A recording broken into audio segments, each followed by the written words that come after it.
Right. Good morning, everybody. Welcome to this joint Audit and Standards Committee. I'm Councillor John Matheson and I'm chairing the meeting today. May I first of all remind you of some domestic arrangements. Please ensure microphones are turned off when not in use. Do not interrupt other speakers. If you are attending the meeting to speak and persistently interrupt the meeting, you may be asked to leave. Please ensure your mobile phones are on silent or switched off. And additionally, we will be using e-voting for this meeting on the modern.gov app. I would like to remind everyone present that this meeting will be broadcast live to the internet and will be capable of repeated viewing. The whole of the meeting will be filmed, except where there are confidential or exempt items. If you make a representation to the meeting, you will be deemed by the Council to have consented to being filmed. By entering this meeting as a speaker, you are also consenting to being recorded by the Council and to the possible use of those images and sound recordings for webcasting and or training purposes. The Council, members of the public and the press may record, film, photograph or broadcast this meeting when the public and the press are not lawfully excluded. If you're intending to do so, please could you inform the committee clerk. Officers in attendance today are John Snell, Head of Internal Audit, Melissa Evans, Director of Finance and Procurement, David Fevier Ward, Head of Finance, and Lily Seemerling, Senior Internal Auditor, and Bethany Webb, Governance Support Officer. Can I move to the agenda, please? Apologies for absence and substitutions. None received, Chair. Marvellous. It's great to see everybody here. Can we receive any declarations of pecuniary and non-pecuniary interest by members? Councillor Whitehead. Thank you, Chair. Just regarding item 11 and the divestment of fossil fuels, I should declare that I'm a member of the Shell Drivers Loyalty Club. So, I appreciate it makes me unpalatable in the eyes of some members, but I hope I can still take part in the debate. I'm sorry to hear that, but we will minute it. Right, anybody else? Everybody else is all right and all good. Right, confirm the minutes of the meeting held on the 24th of February. Are there any points regarding accuracy of the minutes? No, there are none. Could I have a proposer? A seconder? We've got Councillor McLaren and Councillor Register. And we're going to have an electronic vote. Thank you, Chair. That vote is now in progress.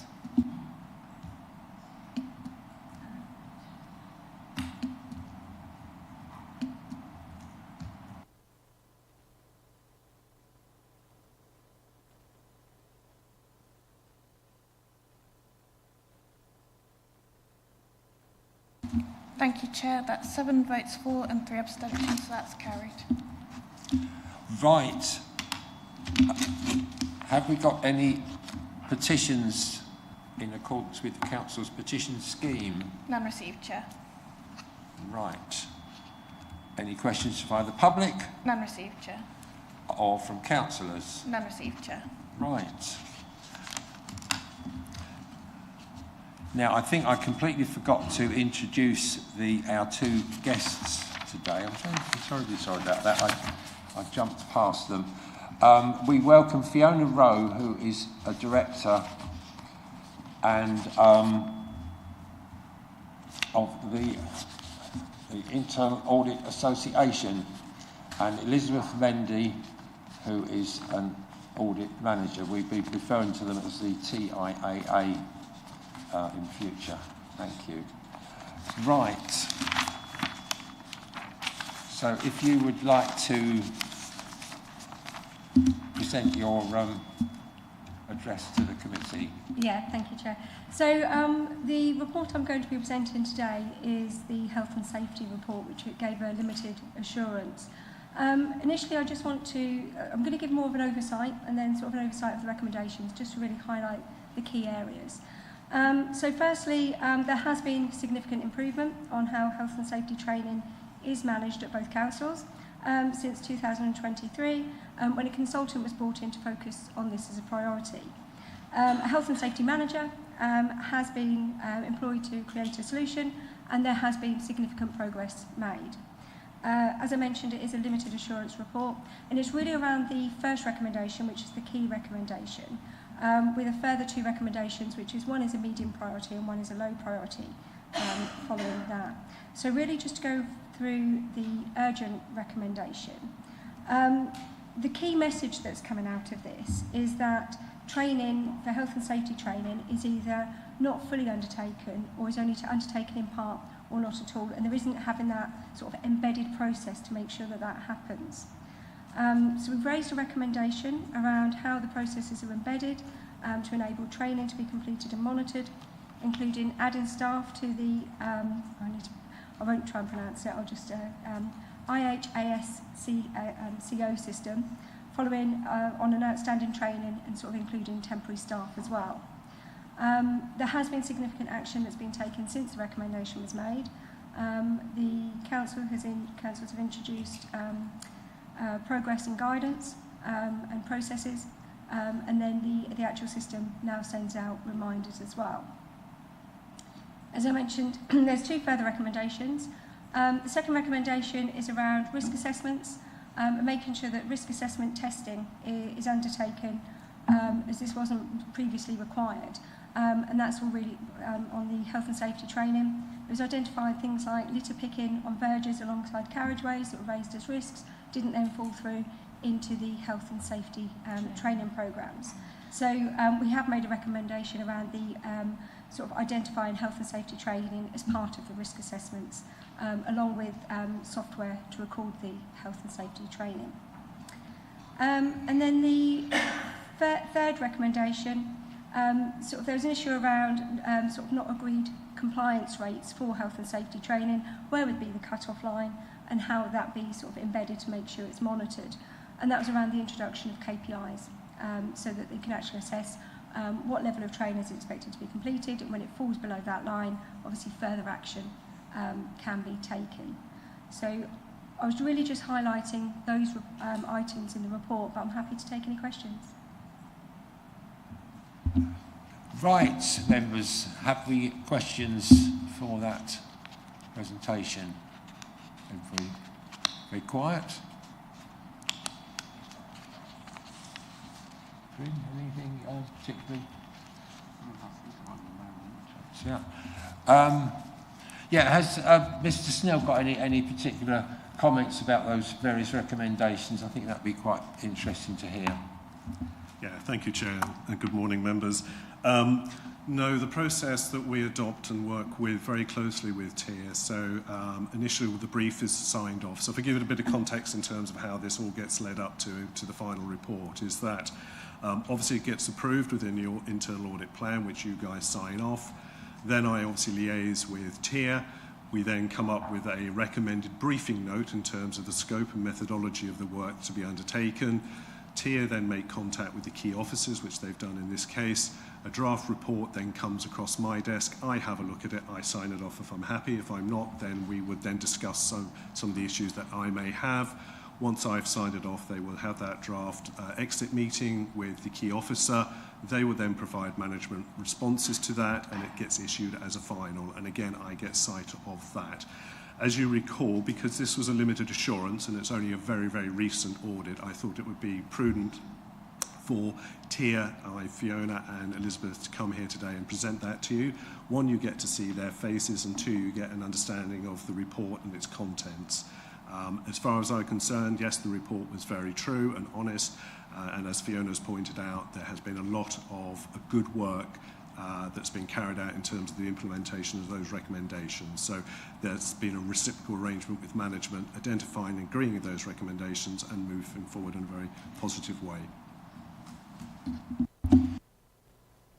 It is, so roughly speaking, TIR are doing about 1/3 of our overall internal audit? Is that in terms of the commission days, it probably works out almost 2/3 of an FTE in terms of the days that they are commissioned to work on. right? Questions from members? Yes, Councillor Hurren. Yes, good morning. Just to find out a little more about you, are you private organisation or do you just work for government bodies? Also, do you accept commissions from the private sector as well as the government sector? I'm just trying to find out a bit more about your organisation, really. Yeah, no, absolutely. So TIA, sort of mentioned before, originated as the Internal Audit Association. That was many years ago. It then developed sort of more into sort of the acronym TIA and became sort of well known, and that's sort of a brand in its own right. TIA does mostly public sector. I would say 98% public sector organisations, but we also do a few sort of private organisations. We also work with charities, and in terms of, we cover the whole of the public sector. We cover housing, local government, emergency services, education and NHS. We've got around 150 staff, so we've got a wide portfolio of resources, and what we tend to do is have like a core team that works on the council, and Elizabeth manages that on a day-to-day basis. And then we have other specialists that would come in. So the specialists that we use are either within our internal audit environment, or we have our advisory services that come along and either present and undertake the work, or provide supervision for the auditors. And that can range anything from, we have a local counter fraud team, we have advisory teams, we have specialist IT teams. So we have a number of people that come in and then deliver that service. Me personally, I've been working within local government for about 25 years. Started off within local government itself and then moved into internal audit, and sort of going from, you know, I've worked for Deloitte, for Mazars, and then came through to TIA about 10 years ago, and then specialised in local government and carried that through. So as the Director of Local Government and Emergency Services, I provide technical support to all the teams and sort of oversight, and then I also the Director oversight on this contract as well, supporting Elizabeth in that delivery. So we do have a really strong background in the areas, and some of the specialists that we have that we then would use on the contract are things like sort of climate change and sustainability experts, as well as governance advisory, and also sort of like I mentioned IT and things like that. Hopefully that gives you a little bit of a flavour for where we are. We work with a number of councils, mostly around the sort of Norfolk area, but also in other areas sort of around sort of Hemel Hempstead through Colchester, and up north as well around sort of Newark and Sherwood. So we have a number of organisations we work with. Does that hopefully? Yes, thank you. Fine, I'm impressed. Amazed you've been working at this for 25 years. You must have started when you were about 10. On the broader structure of engagement with Baber Mid Suffolk, we understand you have a set number of hours you work for us, and I understand there must be some negotiation with John what you've got to do, which is very good. But just how do you price for work? You obviously have a flat rate for each of these hours, I would take it, wouldn't you? And is that standard, or do you charge more or less depending on what the contract becomes and what you've actually got to do, say for Baber Mid Suffolk? We just trying, obviously, as well as looking at what you do, we're also looking at cost, value for money and everything, you see. So I'm just trying to establish how the relationship works, really. Yeah, no, absolutely. I completely appreciate that as well. And we do like to be transparent on these things. So in terms of cost, it is usually on a day rate, and it's usually around sort of what the market is at the time. And it does fluctuate a little bit year on year, but not too much. Obviously, after sort of COVID and rates increased widely, everyone's cost base increased. They did go up slightly, so there was a little bit of a jump there. But that was, I would say we're very competitive in the market. And I think some of our recent wins would acknowledge that we're very competitive on price. But what we tend to do as well, as you say, looking at what audits that we're getting through, one, to make sure that we what skills we've actually put onto the contract to make sure that you get the best out of the contract. We also then sort of look into the market to see what's needed. So just recently, obviously, there's a lot more sort of climate audits, sustainability audits. So we brought in an expert that helped us deliver what we've developed is called EcoSmart. And that's a tool that we use to deliver climate change and sustainability audits. And it's really to see like what net zero would look like and actually what your strategies and policies and everything would look like, where you are against them, and do sort of like a maturity assessment to help the organisations. Another area is like governance effectiveness. There's more and more, especially obviously devolution, reorganisation coming up. There's an increased need to have that expertise. So we've, again, brought in one of our governance experts to develop a sort of maturity tool to work with our clients on that as well. And then other ones like cybersecurity. Our digital expert has produced a cybersecurity maturity assessment, and we use those on our audits. And we're currently developing an AI maturity assessment tool. Obviously, that's a new area sort of coming through, and we're going to start to roll that out as well. So one of the things we do is work with John to see what audits John needs to be undertaken here, what sort of subjects are coming up, what we're seeing elsewhere, so we can bring some insight there to John. John can give us his insight, obviously, to the council on what's his views and what's happening, and where the risks are. And then we match them together to see actually what skills you've got in-house to deliver some of the audits, and then what other skills that we need to bring along to deliver the other audits. So that sort of harmonises how you then get the best out of your internal audit. Yes, thank you. I have much better understanding now, yes. And also if you're working for many different councils, the time you're on the fourth one on the same subject, you're obviously become experts, and it probably gives a better service to us, which is reassuring, because you've only got to do the groundwork once, haven't you, which should mean better value for money. Absolutely. I mean, it helps us because the more audits we do in particular areas, the more data we're getting, the more information that we can actually then help and take back to our councils to help them. You know, there's a whole host of things that we see across the market, where we also have housing clients as well. This gives us a really good insight into sort of like housing maintenance, the issues that are there, and build experts in particular subject areas as well. So it's not always council specific as well. It depends on what the issue is. As I say, like with our housing clients, as well as our council clients, you know, you've got housing maintenance, as well as a number of other sort of areas, the key core areas that we can then sort of develop experts that we can see the issues and bring them to you. So it helps us and it helps you as well. Yeah, okay, thank you very much. I'll let other people take a turn now, but that's most helpful. Thank you. Thank you. Oh, yes, Councillor Rees. Thank you, Mr. Chairman. Sorry, Chair. This is actually a point of order. I'm rather disappointed and concerned that we have another occasion where Councillor Hurren is making uncalled for personal comments, perhaps on the grounds of being friendly. I'm sure Councillor Hurren will note that observation. Anybody else? Questions? Yes, Councillor Baker. Thank you.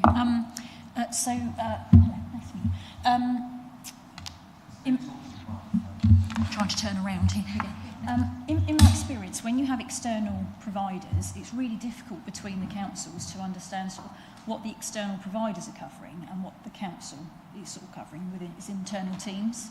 So I wondered, is there any areas where between your conversations that you've worked out that, you know, you guys aren't covering but the internal team are covering, or there are things that actually you think there should be perhaps more external support with? Sort of in my experience, when you get an external and an internal, sometimes there's a few things that start to dip a little bit in the middle, and it's just like, is there anything that we need to kind of bridge and pick up there, really? Yeah, Thank you, Councillor. That's a very good question. So part of the planning process at the beginning of the year that I do when I go through and I'll talk about the planning for next year is to have a conversation with the likes of Fiona and obviously Elizabeth. So as Elizabeth has prescribed, that basically they have a wealth of knowledge, and that's why we've decided to have a hybrid model, having internal audit staff supported by our external audit partners. So they have a wealth of knowledge. We have a conversation before in terms of what's happening nationally and locally. So they will then provide me with that, and you'll find that there's some audits that we've talked about, Fiona and Elizabeth with myself, that have found its way into the plan for next year. So we're looking as well for their expertise in terms of they have a very wide client base in which to draw lots of examples with. As I said, they have got recognised specialist auditors in IT or climate change, what have you. So we do work very, very closely. So we try to meet quarterly as well, so we're kept up to date, and if there's any changes or anything significant that could affect the plan, they can be brought to my attention, and then we can have those meaningful discussions. And if necessary, if that plan, which is always fluid, I can come back to you and sort of say, look, in terms of our risk exposure, perhaps we need to have a look at this, and that means that perhaps a potential audit is dropped and perhaps referred to next year. But there's a very close working relationship. We've worked for a number of years. It works really well. And again, coming back to the value for money, I can say here, without wishing to embarrass our tier colleagues, that they are very keen. So when we started to look at having this hybrid model, we looked at other, obviously, competitors, and we found these to be extremely good in terms of their price. The price is a little bit negotiable, so we do a little bit of bartering as well. So it's not a case of that's the set fee. There is a little bit of scope within that. So it works really well as far as I'm concerned, and I wouldn't be saying that in front of you guys if I didn't feel very comfortable with the service that we're getting provided by TIER. Thank you. Yes, any further questions? I think that it's been very reassuring to hear you, to see you here, and I think that's the important word actually. What this committee is about and has to provide to the full council and to our external auditors is, of course, assurance that things are being done properly, legally, well, and without fraud and mistakes and so on and so forth. So thank you very much for coming, and hope we'll see you again sometime. And if you'd like to stay or leave, we are public. Either of those are very welcome. Yeah, no, thank you. We will head off today, but if there's any questions sort of outside of the meeting or anything you'd like, either through John or directly, more than happy to answer any of those questions. I'm more than happy to attend in the future, and if there is anything else, absolutely more than happy to attend on that. Thank you.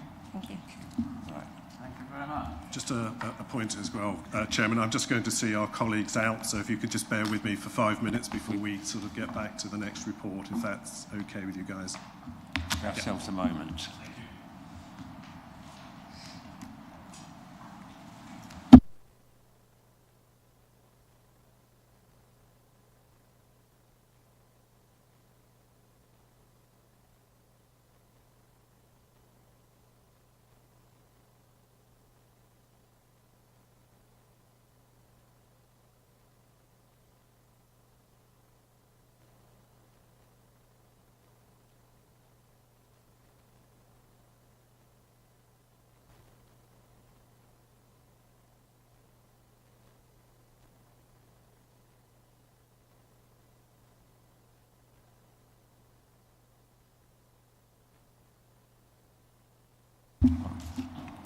We will need to wait for a moment because Mr. Snell is presenting the next item on the agenda. So just reflect for a moment.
Thank you, members.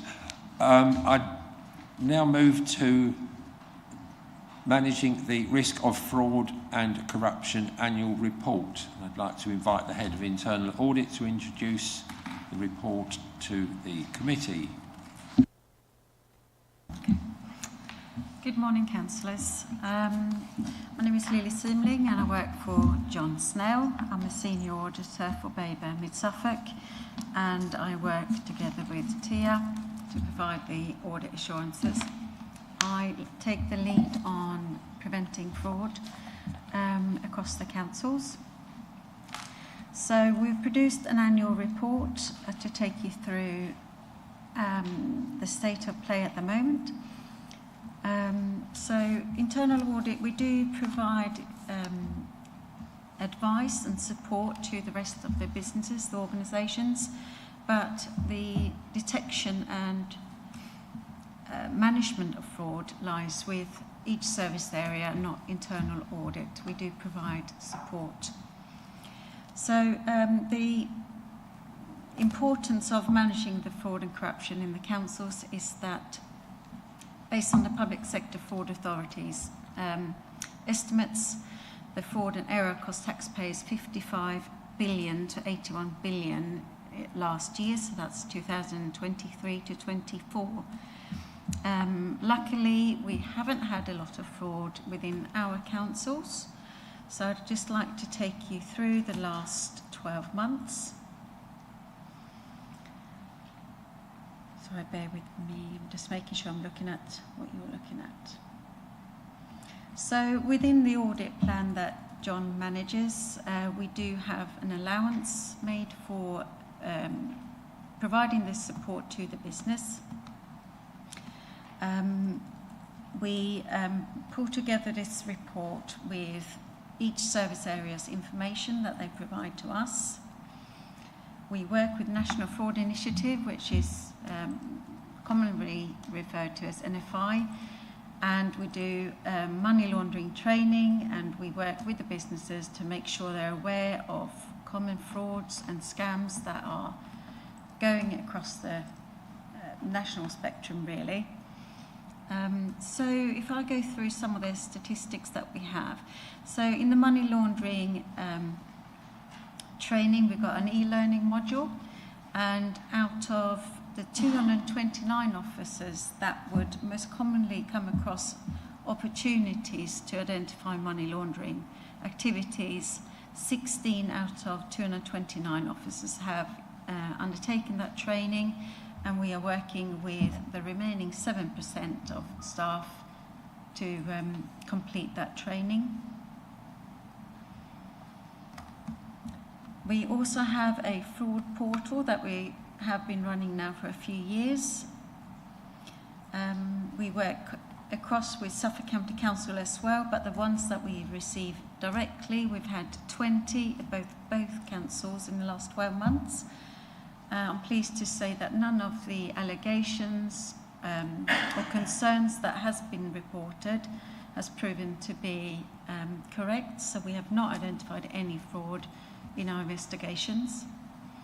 Most of the referrals we receive are allegations of fraudulent claims for single council tax. We did identify a national fraud this year, which was car parking services, where money was being taken out of machines. That was a national fraud, and we worked across all the Suffolk local authorities to have a unified message that went across both on our websites and in person when people were talking to the members of the public. We also had 2 fraudulent cheques that were intercepted by Lloyds Bank. We did have 1 whistleblowing case that was investigated by internal audit, and it related to commissioning and procurement. Due to the nature of the allegation, we cannot talk about any more detail, but it was proven to be non-fraudulent. As well as working in internal audit and doing fraud and activity, we also work in a closely related subject, which is gifts and hospitalities and declarations of interest, to make sure that we mitigate any internal fraud or wrongdoing. We try to encourage most service areas to complete these annually, but as part of our audit plan, we conduct an audit twice a year to look at gifts and hospitalities.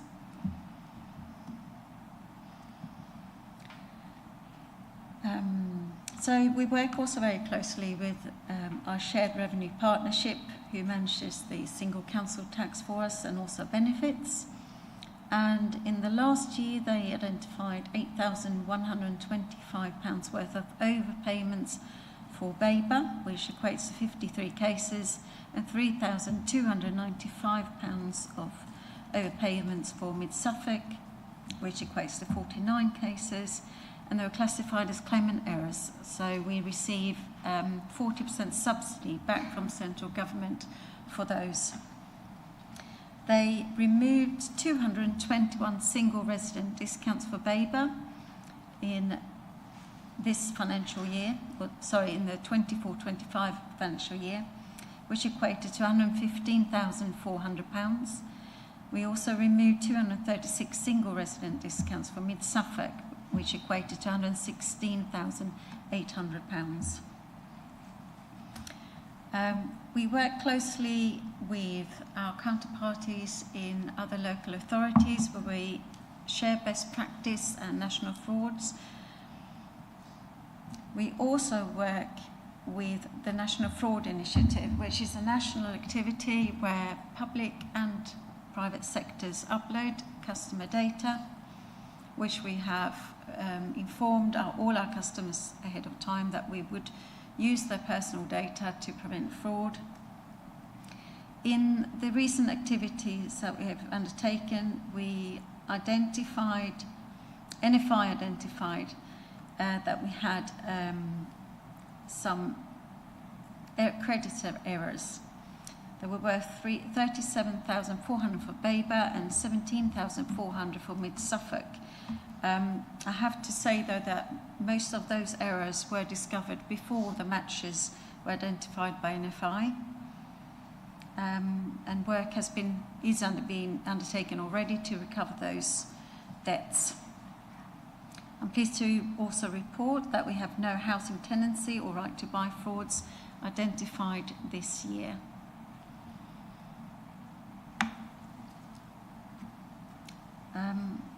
I'm happy to take any questions if you have any. Right. Questions from the members. We have Councillor Baker, please. So a couple of things. Firstly, a simple one, which was how closely do you work with the county, so Suffolk County's sort of 4 teams? Because obviously when there's applications for funds, often they'll go to every council that they possibly can. So there are requests for monies for Bayburn District and also Suffolk County. And if you get information about one particular individual, you know, are you having conversations with Suffolk County to see if anything has been flagged in that? And then I had a second question. So to address your first question, John has a network with the managers, Suffolk fraud managers, and I'm part of a senior auditor group where we network and we talk about best practice. We also have a very close relationship where any investigations that Suffolk County need information from us, perhaps, we share that through a formal document. We also, if they have information for us, we share that and we work together to establish if there is a fraud or not. So it's all transparent and open, but we're also very open in that we use the customer's data for this purpose. And that is something that is signed and agreed by all our customers. And my second question, if I may, was in relation to the small stuff, really. So this is quite timely that this has come up because we actually have some meetings on Thursday and we've been having some communications with your various teams within district. often fraudulent activity is hidden, isn't it? It's you know, it's small level, but actually it might be happening in multiple places. And I'm not sure that we're picking everything up as a district that we need to be. We've seen some situations recently where there's actually some small stuff. And I'm just wondering about the training for the staff as a whole, because I don't know that because it might be of smaller value, people aren't necessarily asking the questions, or we don't have the reporting that we need. I'm specifically talking about locality, which crosses over, you know, in other conversations that we have. So I think that there's common things that pop up. It's sort of small values that we necessarily don't ask for reporting on. We're not asking the right questions as a district, but also common names that pop up, people that have fingers in lots of pies. We see that, and lots of requests, and actually how they manage their business in different models. And there are things that I've got some concerns over, and I just wondered, is there any focus on that? I mean, it's difficult without talking about specific cases, but, you know. Sorry, I'm happy to take that, and it's a very good question. There's multiple answers really to this, unfortunately. In terms of resources that we have are obviously fairly limited.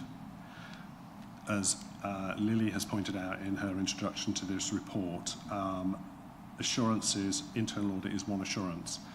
The emphasis to prevent, detect fraud activity rests with service areas. So there's an expectation, whatever services that we are providing, that there are due diligence checks undertaken by the various staff. Unfortunately, we only know what we know, and a lot of frauds come through anonymous means where people have got concerns and we would then investigate it. And sometimes you don't know until you turn that stone over what you're going to find. Sometimes it's fine, other times we have to do sort of further work in that. Lily's also alluded to the point about, again, this relationship we have within Suffolk. So it's not just Suffolk County Council, but it's obviously the West and the East as well. So they're part of this sort of fraud network group.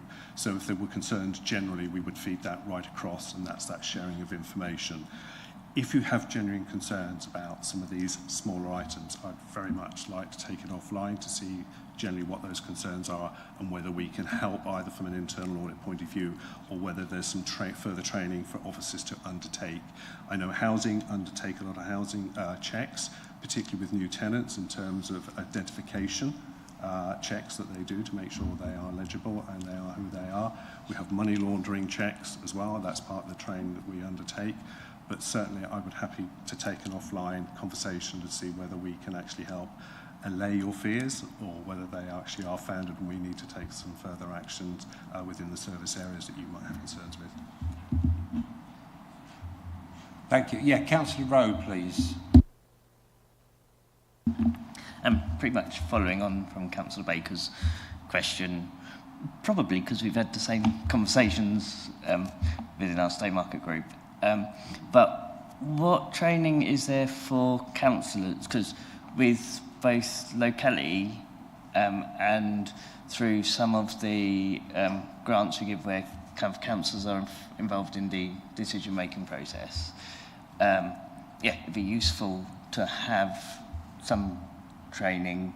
And as far as I can remember, I don't think I've had anything which looks particularly at that. We've had more general training, but not anything which looks particularly at tackling the questions we've had coming up with grants. In terms of training, are you concerned with your locality budget and how you spend it? Or are you, so I'm not quite sure in terms of where you're coming from, what your concerns generally are. Particularly with training, is it fraud generally, or is it specific to locality budgets and how they are spent? Because there's a criteria that you are required, if you have a budget, that you're required to spend money in a certain way, and it needs to obviously be justified, open and transparent. It's particularly about locality budgets and a bit about what things to look out for and where kind of what is okay and what isn't, and yeah, stuff like that. So it would be kind of looking at kind of what to look out for when we're having conversations with local organisations, or when we hear stuff, because of by the nature of kind of small kind of groups that we fund, or kind of businesses putting in for grants and stuff. Not everything we hear is like substantiated, so it needs further investigation. But knowing if we hear stuff, knowing kind of going, okay, no, that's fine, and knowing what is kind of going, no, that is mean that there is more due diligence, that could be helpful as a councillor. Yeah, I think we all have a responsibility, not just about internal audit, but if you have a locality budget, then you need to satisfy yourself in terms of what's being asked of you and how you're going to spend that money. And if you have any reservations at all in terms of the legitimacy or the genuineness of those, either an individual or a group of individuals, then please feel free to contact myself or Lily for advice. We can go away and think about what training, what you ought to be looking for, some of the telltale signs, but ultimately not wishing to dumb down some of the work we do, but a lot of it could be common sense. So if you imagined it's your money, would you be happy to spend that money? And if you weren't, what checks and balances would you do to satisfy yourself that it's legitimate? So there is a degree of common sense, but I think we can take that away, Councillor Rowe, and think about some of the things that perhaps would be almost like a guidance on some of the things that perhaps you would want to satisfy yourselves before you basically sign that cheque, if that makes sense. Yeah, I think that's a very useful question and answer. Having been involved in writing the criteria for the locality schemes a few years ago, they were, and the scheme generally was designed to be relatively easy but that does mean that the councillor's individual judgment or collective judgments, if you're working together in Stowmarket, are quite important. And I think that there's some help there that's to point to the obvious thing that might be mishandled or by deliberately or otherwise. I think that would be useful. So thank you. And we're on to Councillor McLaren next, please. Thank you, Chair. On page 17, we read that 16 out of 229 officers have yet to complete the learning around fraud. So if they don't comply, where does the responsibility lie for making sure that action is taken? That's my first question. Yeah, thank you, Councillor. Excuse me. We would escalate it, Councillor. So we've just recently sent reminders out to those individuals who haven't, and if there'll be a time period in which for them to comply. If they don't, then that's escalated up to director, senior management level.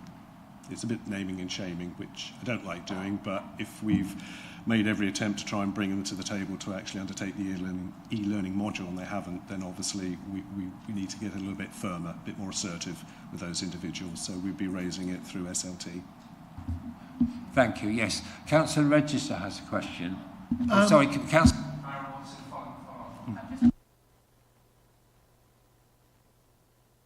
When you get these complaints about housing tenancy fraud, I was trying to think, what area do those complaints come from? Are they other tenants or people being malicious? Or? I think they come from a number of sources through to the housing, particularly if you've got a neighbour. And it's like with many allegations of fraud that are reported to us, it's normally from somebody very close, a neighbour or a member of family that's been disgruntled. With housing, it could be that they're subletting. It's not their main residence when it should be as part of the tenancy agreement. It might be that council officers will come calling on that particular property and it's continually empty. So despite obviously attempts to try and contact the tenant, then that would raise some concerns why they're not there or they haven't answered. So there's various sources of information that can be relied upon and reported back to housing to undertake some further investigations. Councillor Register. On page, 18, second point, you say you encrypt PDFs to prevent records being fraudulently altered. Are you using just simple passwords, or are you using a certificate using 128 or 256-bit authentication, AES encryption, sorry? And if you're using the latter, how do you make sure that all recipients have access to the correct public key in order to read them? It's a very good question again, Councillor. This is something that came up, I think, from discussions with our head of IT as a result of some of his concerns. I don't profess to be particularly IT literate, but he provided guidance to individuals that went out working together. Yeah. I think in our working together newsletter.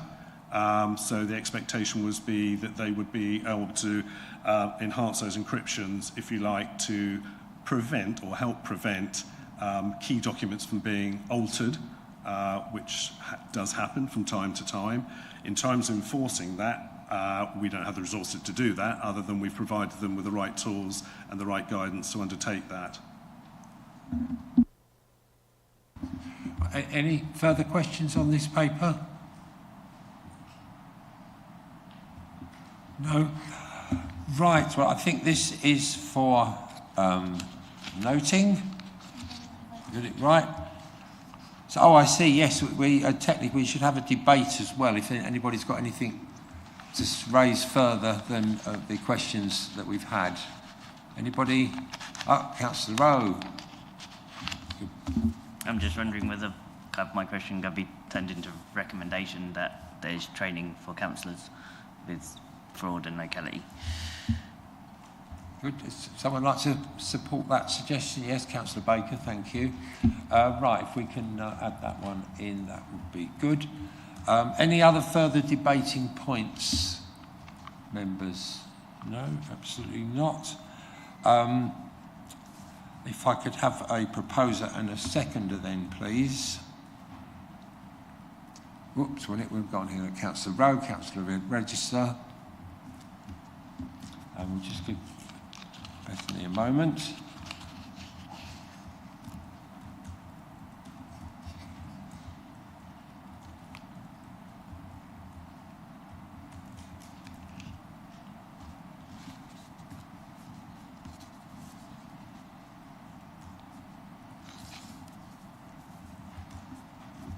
So I've got for the additional recommendation that training for councillors on locality grants is explored. Is that right? Good. Okay. Right, we'll move to the vote then, please. Thank you, Chair. That vote is now in progress.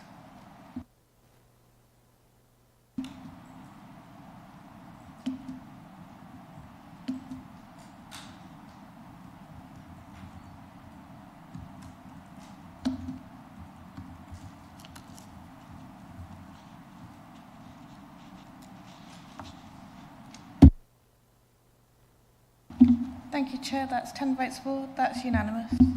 Thank you very much, members.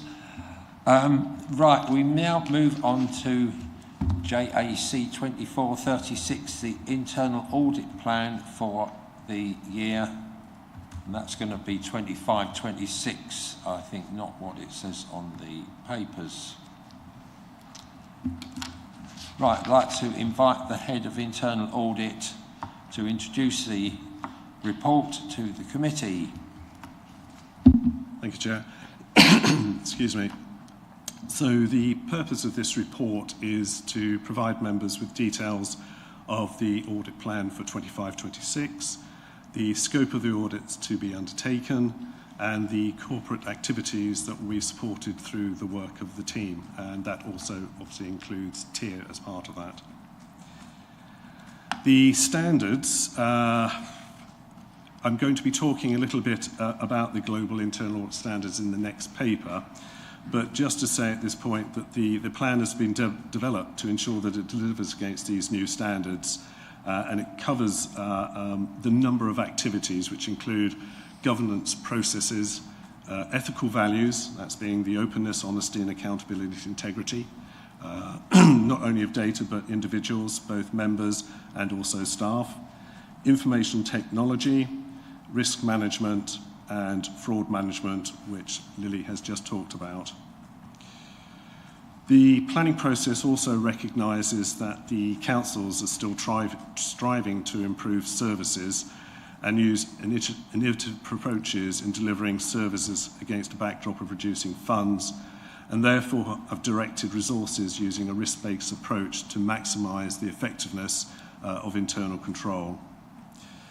The construction of the audit plan has been developed to support both the annual governance statement, which will arrive in front of this committee in June, and also the Council's priorities moving forwards. The plan has been developed and based on a range of inputs, including the review of the Council's priorities, as I've mentioned, the strategic and operational risk registers, our sector knowledge, and discussions with all members of the senior leadership team. The audit plan will continue to be resourced from existing staff and from our external audit partner TIR, who you've met today. This arrangement still allows a direct internal provision plus the commission of external skills and capacity, and provides a blend of resources from within the councils and from an external partner.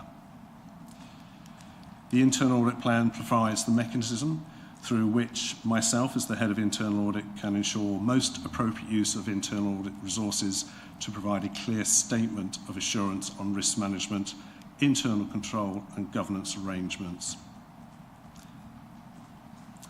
The 535 days audit work proposed in the plan is structured to reflect the audit disciplines undertaken to support delivery of the governance and professional framework. The resources committed to each category is annotated in the detailed plan in Annex A and summarised within Appendix A, Section 5. Excuse me. The relative emphasis on audit coverage relates to the financial governance of the organisation, in particular focus on fundamental audits to provide management with assurance that the systems of financial control are present and operated as designed. The next largest audit resource relates to governance in general. Governance audits are evaluations that assess how an organisation's governance structures, its processes and policies are functioning. The main goal of the governance arena are to ensure that the organisation is operating in a way that is transparent, accountable and aligned with best practice and legal requirements. As mentioned earlier when we were talking to TIR, the audit plan will remain fluid to ensure internal audit's ability to react to the changing needs of the councils. Any additions to the plan must be able to clearly demonstrate a contribution to the audit conclusion on risk management, control and governance.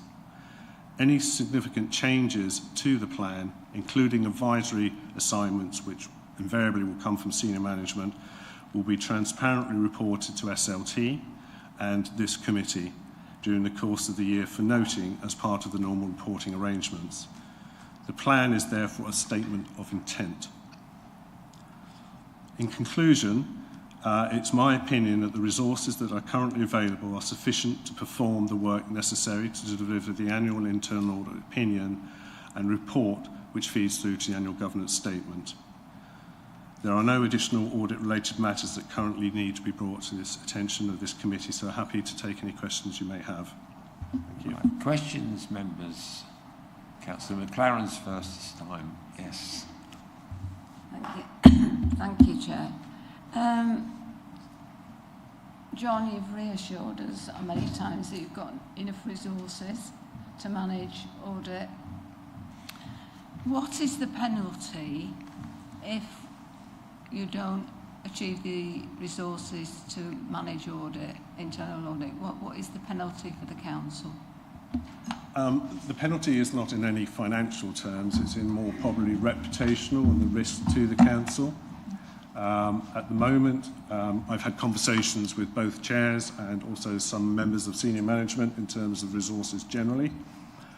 At the moment, they are sufficient in terms which will allow me to make an audit opinion. So the requirement as me as the head of internal audit for both councils and with the new standards is that I need to provide an internal audit opinion at year end.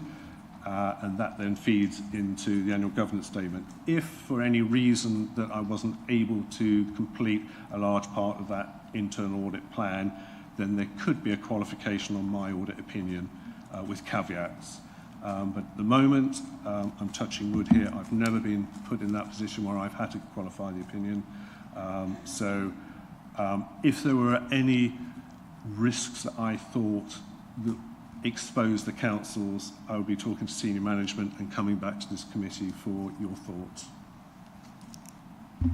Thank you. Yeah, have you a follow-up on that particularly? No, I have. Yeah, I think on the the paragraph 412, page 33, about the sufficient resource, etc. I think we've previously heard that there are not sufficient resources to follow up on all the recommendations that come from individual pieces of internal audit work. I wonder if we're losing some value through not following them all up. Yeah, thank you, Councillor, and that's a very good point. So historically, we've followed up on limited assurance reports, as you just heard today from Tia, but also those recommendations which are graded as 1 high priority. I can now give some assurance to members today that in the plan for next year, we use a system called Pentana, which is ultimately a performance system. But it's my intention, with the help of Lily and also Joe Hobbs from the performance team, that we are going to record all audit recommendations on Pentana, and they will then have an owner against those, and they will be flagged up once those recommendations have been implemented, and there will also be reminders where the due date for implementation has passed. I will be feeding that back to SLT on I think at this stage it could be a monthly or quarterly basis, but that will then be able to manage all the recommendations, because as you can imagine, we have a relatively small team, so hence why in the past we've only gone for the high risk ones. Here we're in a much better position where the onus will be very much on the auditee to sign off those recommendations and implement them, and where they haven't, we can then do a chasing exercise and escalate it up to SLT where necessary. Yeah, thank you. Yeah, I think that's very encouraging. I think if we can make sure that we include that in our chair's report to full council, that's to me a significant change, improvement, and you're assuring us that you've got sufficient resources to do that. Yes, indeed we do. So once those recommendations are on Pentana, as I said, the emphasis will be very much on that, the auditee to implement them. We will keep a watching brief, and we can do a chase-up, which shouldn't be over labour intensive. So the extra resource is the software, essentially. Well, it will cost money, and if that helps, so that's good. Right, further questions on this one? I think we've got Councillor Whitehead next, please. It's great to see a very detailed plan here with the days allocated so clearly, but my question is, what sort of slack is built into the system insofar as when you're checking things like payroll or payments, presumably you sort of do either statistical or random follow-throughs. If you find issues, and presumably you must have a more in-depth look at these things. So is that built into the... Is there a further in-depth thing built into all these, or would it have to impact other areas? Give and take, if you like. Yeah, again, another very good question, Councillor. So yes, in short, there is scope within the audit brief. So for example, if we were doing a sample of 20 transactions and there was a significant error rate, we would take another 20, and that's also been recommended by external audit. So there is a gauge in terms of how many transactions we would do. If we're finding the same error, we can also conversely cut short the testing because it's repeating it. So we would just make the recommendation on that. But within the allocation of days, there is scope to increase or decrease the number of days accordingly in terms of what we find. Thank you. I saw Councillor Baker next, and then Councillor Rees after that. Thank you. Just wondering, obviously, this very detailed. There's a lot of work here, isn't there? I feel for you guys how much you've got to really fit in and get done, and realistically how that can be achieved and to the quality level that you need it to be done. I'm just wondering if there is a bottom-up kind of approach as well. So often with sort of departments and directorates, they need to own their own audit.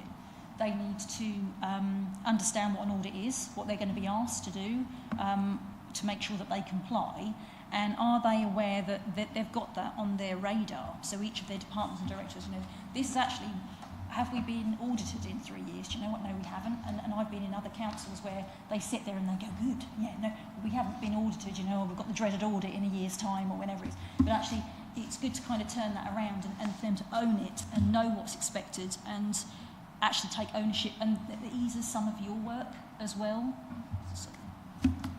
Again, yeah, very good question. I mean, our philosophy is, if I went back, 15, 20 years ago, internal audit was seen as a bit like the police, coming along perhaps with a bit of a truncheon to slap people across if they're wrong. That has changed dramatically. So the philosophy that I adopt, and obviously Tia do, and Lily, is very much building a relationship. This is not to catch people out. We are your friends. So when we draw up a briefing note which covers the scope, which you're seeing in a summary version within that plan, they will have the opportunity to come forth and hopefully be quite candid in saying, quite like you to look at this area because I'm slightly concerned. If we feel that there's a risk associated with it, we will undertake that. So it is a joint piece of work, and the idea is when we come to draft the report and the final report, there are no hidden agendas. Nobody's going to catch a cold. They know exactly what's going to be in that report. We have I'd like to think, a very good relationship across all service areas, that we are very approachable. We're not seen as the bad guys. We're very much a critical friend, and I like to think, coin the phrase, we're the oil in the engine. We keep things running smoothly. And I think that's testament to our last external assessment, where internal audit were valued by members of staff, and I was very proud of that, without anything else, to know that we are actually valued not just by management but also at the lower end of the operational level as well. So it is, you're absolutely right, it is a joint piece of work. We will have key areas which we will look at regardless, but if we can help improve and add value, and that's what it's all about, then I'm all for that. Thank you. I think Councillor Rees next. Was it? Oh, that was my mistake. Right, Councillor Barrier, please. I just wondered whether planned audits took precedence over unplanned audits and requests from management, and regarding the unplanned audits and the requests from management, whether there's a sort of an approximate amount of time sort of set aside to cover the ability to carry those out. It's not deemed as a contingency, but there are a number of days where we can do advisory work. And that's a bit of a finger in the air, to be perfectly honest. I don't know what's going to be coming round the corner at me. If there is a request from senior management, normally it's a very valid request that they're asking for and they've got genuine concerns. If they have, we will discuss it with the relevant director and head of service.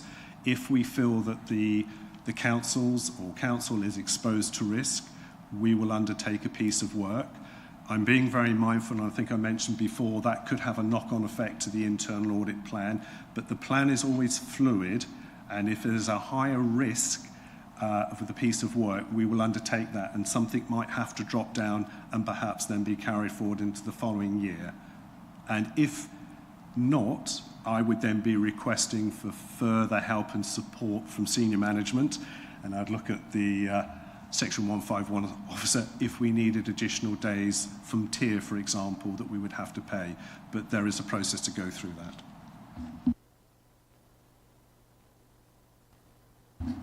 Questions? Yes, Councillor McLaren. Thank you, Chair. Looking at the report, there's a mention of SLT and our chairs and this committee. What is the relationship of audit with cabinets within the councils? Thank you. I don't have much dealings with cabinet members, so all my reports from an internal audit point of view come to this committee. If there are any concerns, so coming back to limited assurance reports, for example, not only did they would come here for your inspection, but also they would go up to senior leadership team. If they felt that that's appropriate, a bit like risk, for example, then they would speak to their cabinet lead or cabinet member. I don't have that relation. My direct reporting line is obviously to my director and you as the Audit and Standards Committee. So I hope that makes sense. I don't have any direct links to cabinet members, if that makes sense, unless they come to me, obviously, if they've got any concerns, and then we would talk through those. But me, I report here. Thank you, John. Thank you. Thank you. Yeah, I think one final point I have really is that you've referred once or twice to TIA as external auditors. They're not.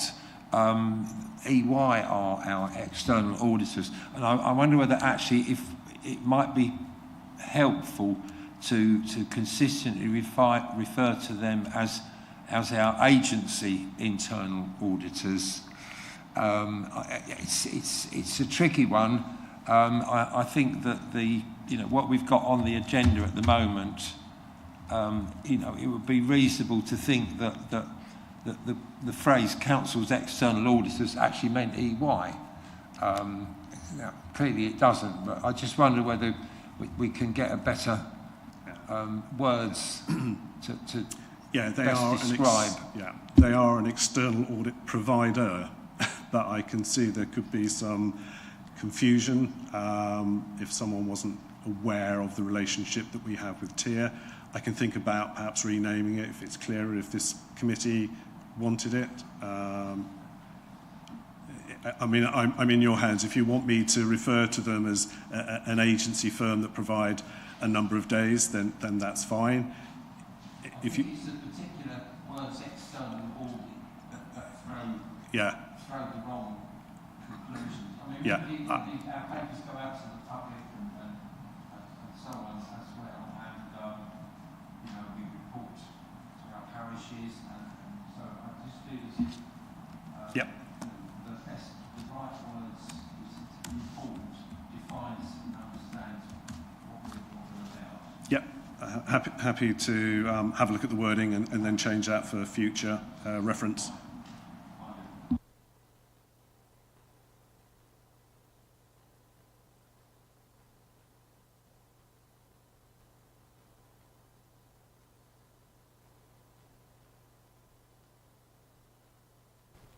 Let's hear from Councillor Whitehead while I'm looking through my papers. I mean, surely, aren't they just subcontracting?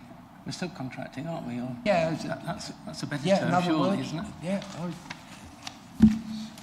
it's another word. We look for the best word. We did that.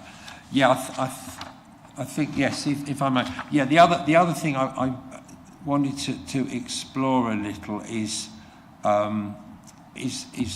risk. Now, when the most recent report on risk that we had, there was a rather clear line drawn that we were there to look at the arrangements, but not the risks themselves. And if you're looking at paragraph 4.1, we are, this plan is seeking to provide a clear statement of assurance on risk management, and I just wonder whether we or the Overview and Scrutiny Committee needs to be looking at the red risk end of the registers. Now, I don't mind if we have comment from the other finance officers on that, but it is a question that has troubled me for some months now. As far as internal audit is concerned, we will periodically undertake an audit on risk management. So you have to have a separation. So even though internal audit risk assess their work in terms of looking at key controls, the risk management, the strategy is undertaken by a different officer, a different team, and that's something you need to feel comfortable with as a committee. Obviously, the strategy comes to you. In the past, I know it's a bit of a bugbear with you, Councillor, that when I was in charge, if you like, or responsible for risk management, you saw the actual risk register. At the moment now, that's changed since I relinquished risk management as a discipline, if you like, and that's gone to a different team. All this committee receives is the strategy, and you need to feel comfortable that the risk management framework is robust. If you feel you need more, then that's something that needs to be directed at Jo Hobbs, who's responsible for her and her team on risk management. And that's something that you might want to pursue from a committee's point of view. Yeah, I mean, I think the essential problem is that the current arrangements don't bring members' attention to the risks other than the Cabinet. Previously, they went more widely. So I think that remains something that needs to be talked about. And whether we want to hear from the Director about that, possibly. Anything? Nothing specifically from me, Councillor Matheson. It's probably a conversation that we probably need to take outside as well and have a follow-up as to what your concerns are and how we can address those. Yeah, I think the essential concern is very clear. Only 6 members of Mid Suffolk are looking at the red risks. And we used to look more, more people used to look, whether it be this committee or the scrutiny committee, they were subjected to more looking at than they are at the moment. That's the key point, really.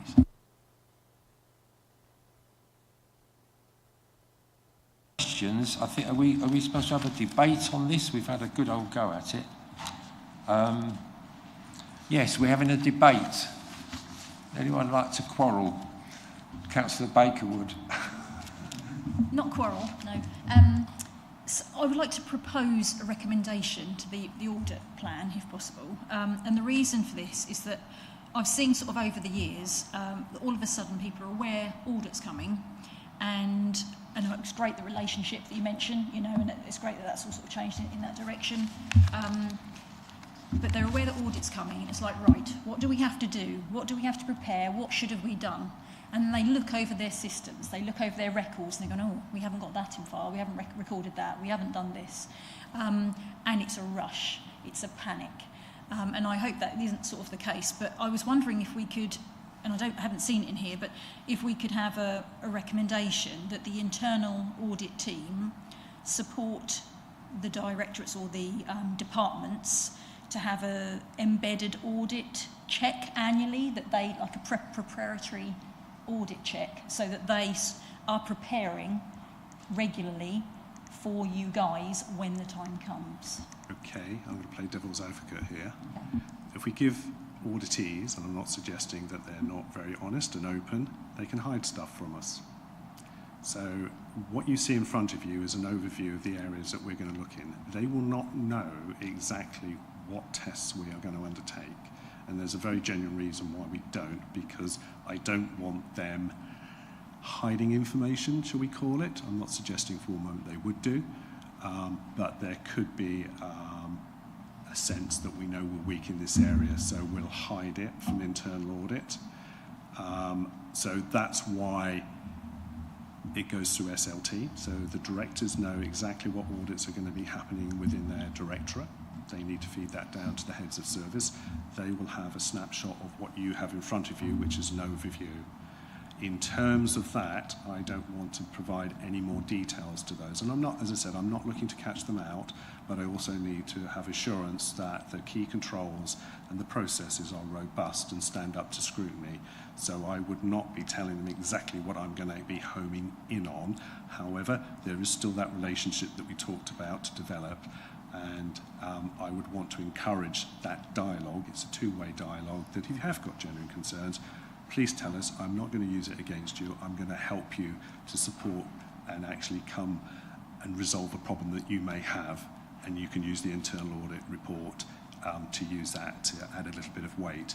But that's the reason why I do not prescribe exactly what we're going to be looking. I hope that makes sense, but I want to make sure that you're very clear that I'm not suggesting that does happen, but there is a risk associated with it if I give too much detail.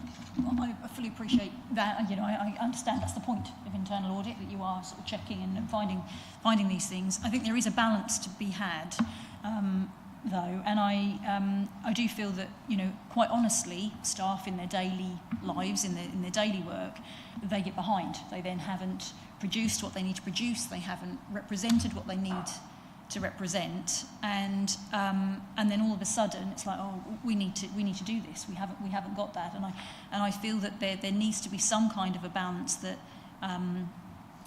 everybody's busy people, but it's that they know really what their requirements are in some way, and sometimes this is quite vague for a lot of, as it would be, for lots of teams, and it's my experience over the years. So I appreciate what you guys have got to do, and just coming from sort of an operational point of view, I'd like to see them start to marry up, because at the end of the day we don't want to catch people out. We want to just show that everything we're doing is robust, and we are producing the best quality work with the best due diligence, and we can evidence that.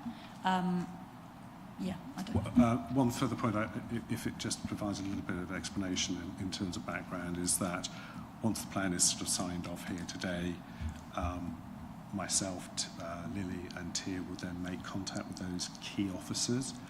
If there are particular bottlenecks, busy periods in the year, we would avoid those. So we try and, again, work with those key officers to make sure that the timing is correct. Obviously, we don't want to be getting put off, because then it becomes a bottleneck for us. Everything's done at the last minute, and I don't want that. But we can be very flexible to work with the guys and the operational people at the coalface, that we can work with them, that it doesn't hopefully impact too greatly on their day-to-day work. Thank you. Further debate for Councillor Marriott. Hello. On 534, you mentioned the availability of early audit advice and support, and I wondered how that worked. Okay. So how it works in practice is that, as I said, the plan goes out. If people have got genuine concerns about pieces of work that may be not in the plan, they can come to us and then we would assess that in terms of the risk again is associated with that piece of work. We work very closely, as I've mentioned, with those auditees. So it's a question of trying to marry up the resources with the piece of work that we've actually got to undertake and how we're going to undertake it. So it's not exact science. We just have to work together around a particular problem that may be faced by them and us to help them provide a solution to it. I just wondered, obviously there are sort of these sort of planned audits, but and there are others that are requested by management perhaps, but I just wonder whether teams themselves have any opportunity to request an audit in an area that's of concern to them. Yeah, sorry. Yes, again, when I spoke earlier alongside with TIA, we have that conversation as part of developing the plan. So if there's anything that's coming up that they're aware of that isn't in my plan and they think that it's pertinent and it's a high risk, they would let me know. As I said, we've got a couple of audits in there as a result of me having conversations with Fiona and continually right through the year. As I said, the audit plan is fluid.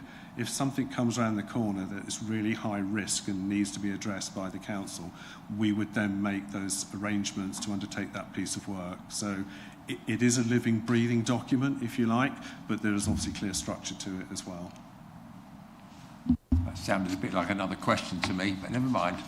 Anybody else would like to say anything further on this paper? No, thank you. Right, could I have a proposer to note the internal audit plan? Nobody? Oh, Councillor Marriott, Councillor Baker, thank you. Right, if we could organise a vote. Thank you, Chair. That vote is now in progress.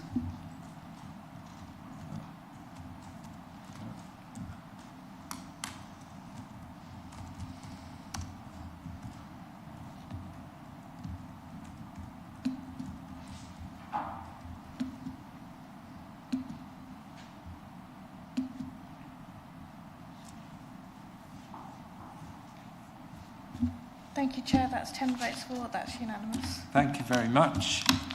Right. We are now going to hear a little more about the global internal audit standards which have informed the plan that we've just worked on. So I'd like to invite the Head of Internal Audit to introduce the report to the committee. Thank you again, Chair. I'm just about getting my breath back from the last report, so but I'll do my best. Right, this is quite a big piece of work, hence why the quite large report and appendices that attach to it. So I think it's just pertinent to give you a little bit of background on this one. So we're talking about the Global Internal Audit Standards, the GIAS. So going back prior to the 1st of April this year, so since 2017, you probably heard me refer to the Public Sector Internal Audit Standards. And these provided the basis on which the Council's Internal Audit Service must be delivered. Then came along the Global Internal Audit Standards. So in January 2024, the Institute of Internal Auditors published a significant revision of their working practices in the form of the Global Internal Audit Standards. The revised framework took place and for the public sector became effective from the 1st of April this year. And you can refer to a link which I embedded within the document in Appendix A. Now the GIAS is basically, as I said, a replacement for the Public Sector Internal Audit Standards and provides a single source to guide the worldwide professional practice of internal auditing and serve as a basis for evaluating the quality of the audit function. So the purpose of the report, one, is to inform members today at this committee and also SLT, which I already have done so, of the new Global Internal Audit Standards in the public sector, which, as I said, became effective from the 1st of April. Supporting these new standards is, particularly for local government bodies, it's complemented by the CITFA application note and good code of practice for the governance of internal audit in UK local government, and it's referred to as the code. It's quite a mouthful, all this, so I do apologise. The purpose, again, of the report is also to ensure that you, as members of this committee, understand its role in respect of internal audit, as set out in the new code. And it's also to present to you today with an action plan to achieve compliance with the new standards and the code. And I've set that out in Appendix D, which is attached.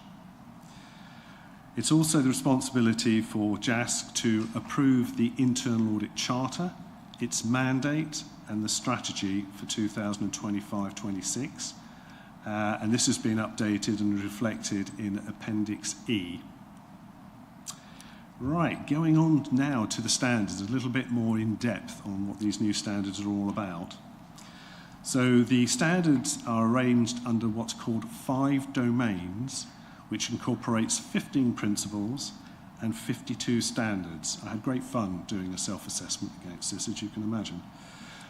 These include requirements, i.e. which are mandatory practices for internal auditing, considerations for implementation, common and preferred practices to consider when implementing the requirements, and also examples of evidence of conformance, examples of way to demonstrate that the requirements have been implemented. So we'll have a look at these individual domains. As I said, there were 5. The first domain is entitled Purpose of Internal Auditing. So his intention is to assist internal auditors and internal stakeholders in understanding and articulating the value of internal auditing. Domain 2 is around about ethics and professionalism and outlines the behaviour, expectations for professional internal auditors, including myself as the head of internal audit. Domain 3, entitled Governing the Internal Audit Function, this is about appropriate governance arrangements which are essential to enable the internal audit function to be effective. This domain outlines the requirements of the chief. When I mention the chief audit executive, it's actually their words, but in fact it's relevant. It's the head of internal audit for Baber and Mid Suffolk, i.e. me, to work closely with the board, and the board is this committee, to establish the internal audit function, position it independently, and oversees its performance. Domain 4, managing the internal audit function. Here the chief internal executive is responsible for managing the internal audit function in accordance with the Internal Audit Charter, which I've mentioned, and the global standards. And that centres around how we plan our work and obtain and deploy our resources. And finally, Domain 5, performing internal audit services. Now, this is not too dissimilar to the old standards. This requires internal auditors to effectively plan engagement, conduct engagement, work to develop findings, recommendations and conclusions, and again, collaborate with management for the implementation of those recommendations. So what I've got here next, I thought it would be useful just to perhaps single out some of the key differences between the old public sector internal audit standards and these new standards. So under Domain 2, we talked about ethics and professionalism. This talks about professional courage and professional scepticism.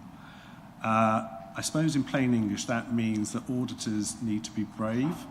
So there are going to be occasions when we have to deliver bad news, and we need to stand up in terms and be proud of what the recommendations are, be confident that those recommendations are correct, and not necessarily be influenced to water down those recommendations. So that's what it means about being the professional courage element. The scepticism is roundabout, don't tell me, show me, effectively. In Domain 3, governing the internal audit function, it talks about the internal mandate. Where's the legislation that sits behind that? And you'll see that when I talk briefly about the Charter, what that mandate is. The board interaction, that's the interaction that you guys have with me and also senior management and the role of the internal audit function, and the quality of the work that is produced and reported back here. Domain 4, manage the internal audit function. This talks about the internal audit strategy, which is embedded within the audit charter. Coordinating resilience. Now, this talks about the resilience. So, obviously, when we look at assurances, internal audit springs to mind. But there are other assurances, apart from internal audit and external audit for that matter, that we as an internal audit need to have sight of so we don't duplicate work. And what level of assurance can we place on other inspectors, for example, that they're hitting the right note and covering the audit work that we would do. And there's about communicating results, trends, root cause. Now, what I'm going to do for last year, when I bring the annual audit report, is to actually look at all the recommendations and categorise them, excuse me, and try and identify what those root causes are to see whether there are common themes that are coming out of that we need to perhaps focus on more generally. And again, that will be reported to SLT as well. You've heard me talk about the application note, the SIT for application note, which complements the new standards. So while the new standards apply to all internal audit functions, now that's both public sector and the private sector, internal auditors in the public sector work in a different environment. So there's a political environment under governance, organisational and funding structure is very, very much different from the private sector. And CITFA wanted to recognise that and recognise those changes and how we actually apply those changes. So, for example, the board, in this case, you as a Joint Audit Standards Committee, you're not going to be able to approve my budget. That's done internally. It also recognises that this particular audit committee are not able to appoint or remove the head of internal audit. I don't know if that's good or bad. I leave that to you to a certain extent. But that's done internally again. So that would be done by my director and HR. So you might have a view or an opinion over the ability of the head of internal audit, and you can feed that through to the director, but you can't ultimately make that decision. So effectively, the application note sets out the interpretations and requirements which need to be applied in order that these form a suitable basis for the internal audit practice in the UK public sector to operate in. I also mentioned about the CITFA Code of Practice, which we refer to as the Code, and effectively this supports the authorities in establishing their internal audit arrangements and providing oversight and support for internal audit, and it very much runs and mirrors what the standards are effectively saying. Okay, as I said, there's quite a bit of this, so apologies. So, when I looked at the action plan, which I think is in Appendix D, part of my role was to actually look at those standards and do a compliance check, a self-assessment, and the Institute of Internal Audits provided a self-assessment toolkit, so all auditors or the heads of audit would have applied that same assessment toolkit. So whilst the bulk of the standards are already complied with, there were some areas for improvement I found, and these have been identified in Appendix D. So if I were to summarise what's contained within Appendix D, it points to, or relates to a number of points. One, it updates some of the current documentation that we currently use to ensure reference to and compliance with those standards. Retaining evidence of regular training on ethical and professional behaviour, objectivity, due professional care and communication protocols. So we need to document that a little bit more than we're currently doing. Also clarifying board and senior management responsibilities, championing internal audit and assessing their effectiveness. We tend to do that anyway through the reports that you receive, but also the senior leadership team. Documentation on the basis of reliance on other assurances, and I've already just touched on that. What do other service areas, apart from internal audit, where do they draw their assurances from, and how robust are they? So I need to just test that in terms of the resilience. Greater emphasis on identifying the root cause of problems identified, and again I've just touched on that, and that will be brought out in the report for last year. And also for moving forwards on the 25-26 annual governance statement, I need to detail how the councils comply with this code, and that will be as part of my annual statement. So if we move on to the Internal Audit Charter, the mandate and the strategy. So again, in accordance with these new standards, the purpose, authority and responsibility of the internal audit activity must formally be defined within the Audit Charter. So, whilst the Internal Audit Service, we've always had a charter, and I have periodically brought it to this committee, it did then allow me the opportunity to look at those new standards and basically revamp it and review it. So again, that's what's presented for you today. Okay, I think that's about it. In terms of conclusions, I would just like to point out that this committee obviously plays a vital role in ensuring that the internal audit function adheres to the standards and fulfills its mandate effectively and efficiently. That's part of your role. So therefore, JAS should be familiar with the new standards and their implications, and I hope you've had the opportunity to read those before today. As I said, I've completed an initial self-assessment, gap analysis against the new standards, and developed the action plan, again, which is seen in Appendix D. And I think that's pretty much about it. So I'm happy at this stage to take questions on the report. Thank you. Right, well, that was quite a formidable presentation. And so I would invite any questions that people have before I ask mine. Councillor McLaren. Thank you. Thank you, John, for that. That was very comprehensive. In some other areas of council work and council committees, there is a great variance between different councils across the country. Does that apply to audit as well? So these new standards, as I said, they are worldwide, but clearly CIPFA have identified there are differences between the private sector and the public sector. For local government, you will find that these standards, complemented by CIPFA's Code of Practice, we all have to adhere to those. So up and down the land, if you wanted to do some research, you will see that the heads of audit have been presenting to their audit committees similar type reports as I'm presenting to you today. So it is something that, and I've been talking to my colleagues in Suffolk, we're all using the toolkit to do the self-assessment and the resultant action plans. And those action plans will be different because some we operate slightly differently, as you would perhaps expect, but as a general rule, we have to comply to those standards. And don't forget, we also have an external assessment, and last year we had that external assessment, and the next external assessment I think is in 2028, and they will be measured against these new standards.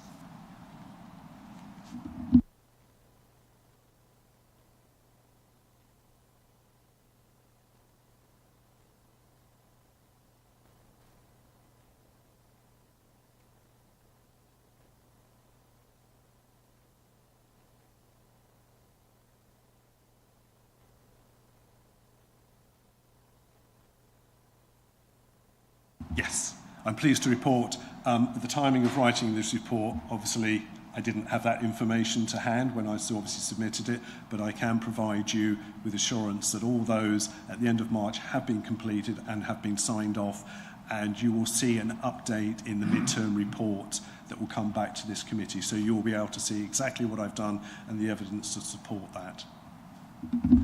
Yeah, the other, I'll get to Councillor Rees in a moment. Yeah, the other one I noted on the way through was talking, I couldn't quite actually find it in the quick look, but communicating the results of audit.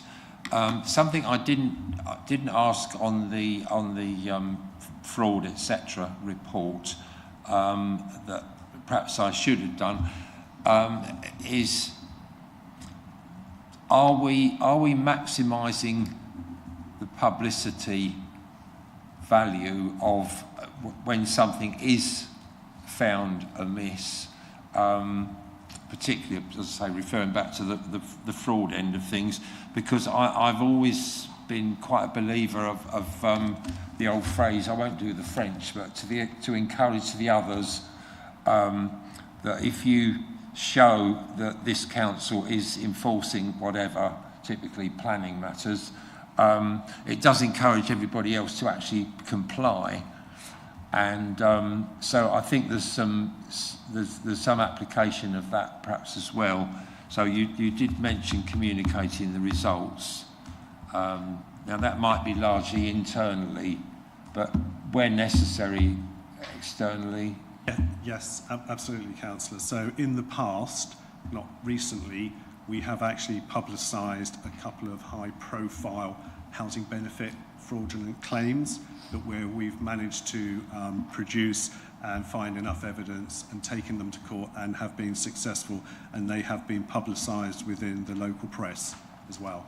It doesn't happen very often, but when we do, it does, as you quite rightly said, it acts as a deterrent to would-be fraudsters, that we are very proactive in trying to find fraud, and we will get to the bottom of it, and we will punish and exercise penalties where appropriate.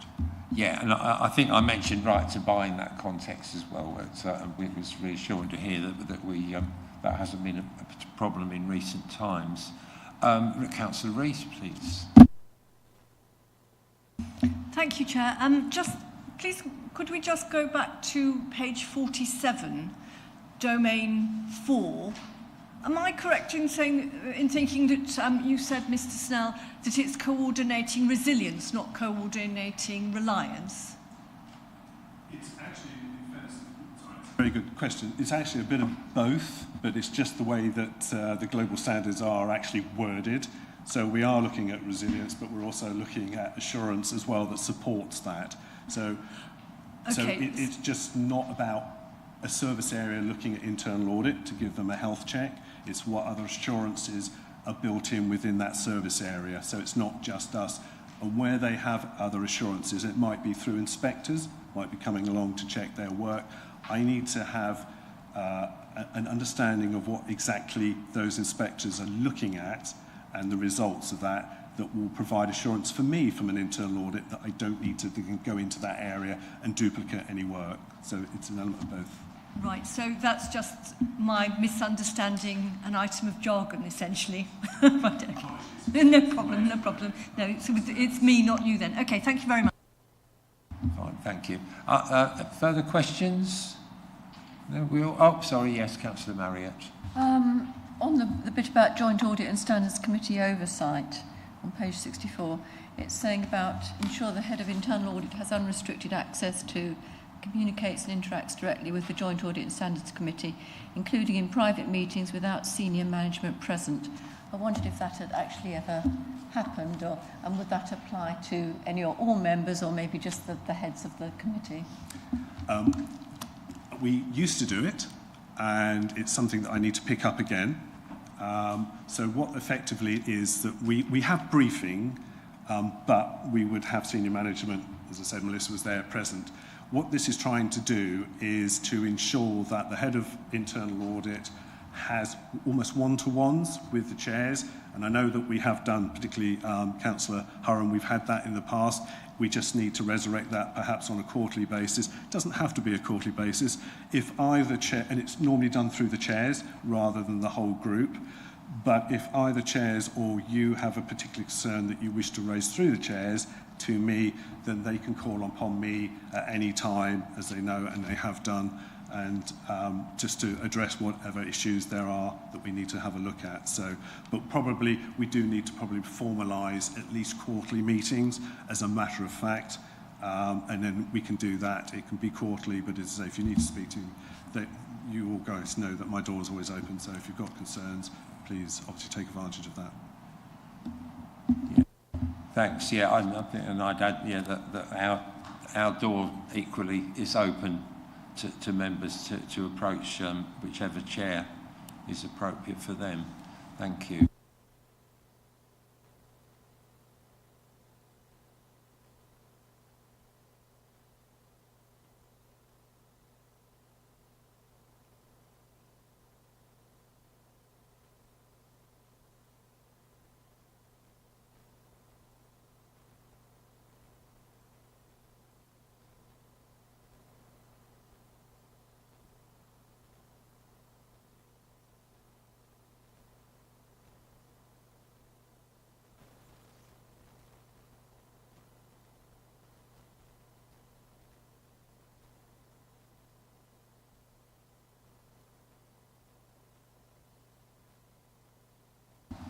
Thank you, Chair. That vote is now in progress.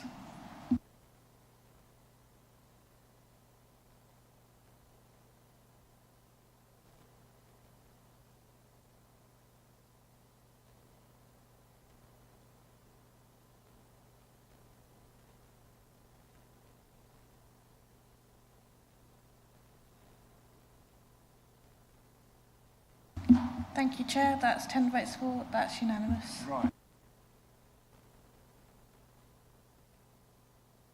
AAC 2438 Strategic Pooled Funds Report. And I'd like to invite the Director of Finance and Procurement to introduce the report to the committee. And in fact, David is going to do that, Head of Finance. Thank you, Chair. So before I start, just to point out that there's a change to the recommendation and 2.4.12 in the report. So around option 3, so it's changing it to track the value of the Schroeder Fund and to sell at a point in time when the values have held or has risen consistently for a period of 3 months. So leave full stop there. So it's to remove the last part of that recommendation. So the report and the work that has come about due to the exposure in Shell via the Schroeder Fund, which exposes both councils by circa £50,000 to £60,000. Both councils have expressed their desire to sell this fund, which has been explored in the paper. The impact on the general fund position for 25-26 has been considered carefully in this analysis, due to the loss that the Schroeder Fund is currently operating at, which at the time of the report was £221,000, which would have a hit to the general fund and or to the reserves.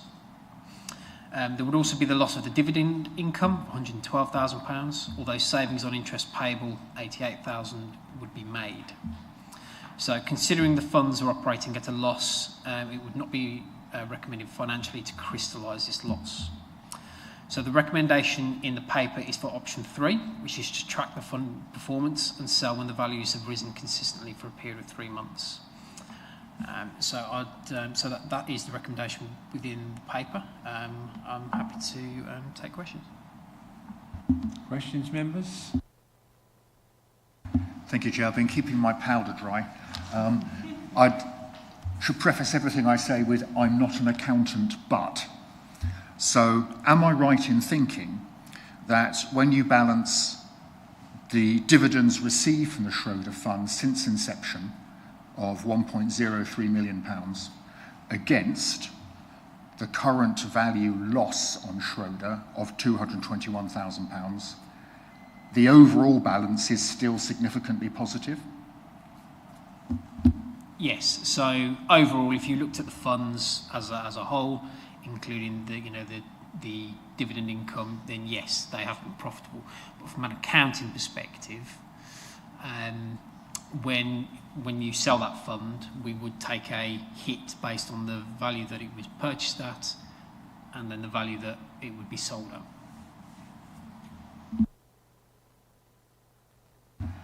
So just to be entirely clear, the Schroeder has performed quite well and has made us quite a lot of money. But at the moment, its current value is less than we originally paid for it 8 years ago. That is correct. Okay. Thank you. Further questions? I can see Councillor Whitehead's keen to get in there. Well, I was going to ask about the wording capital values exceed 1.5%, because I didn't have a clue what that meant, so I'm glad to see those words. I'm glad those words have disappeared.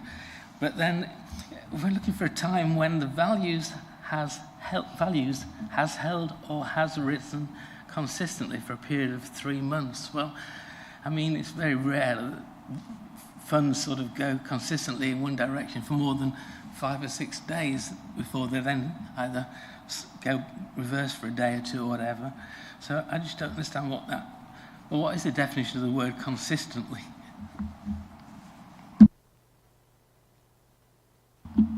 So consistently increasing in value. from what we paid. So consistently risen in value for a period of 3 months. So if there's any blip in within a 3-month period, then it wouldn't be consistently risen in value. So then so it wouldn't be sold. Is that right? Yes, that's correct. Yes, surely that needs it needs some slight qualification as what we're meaning there. I think Councillor Whitehead is probing for, and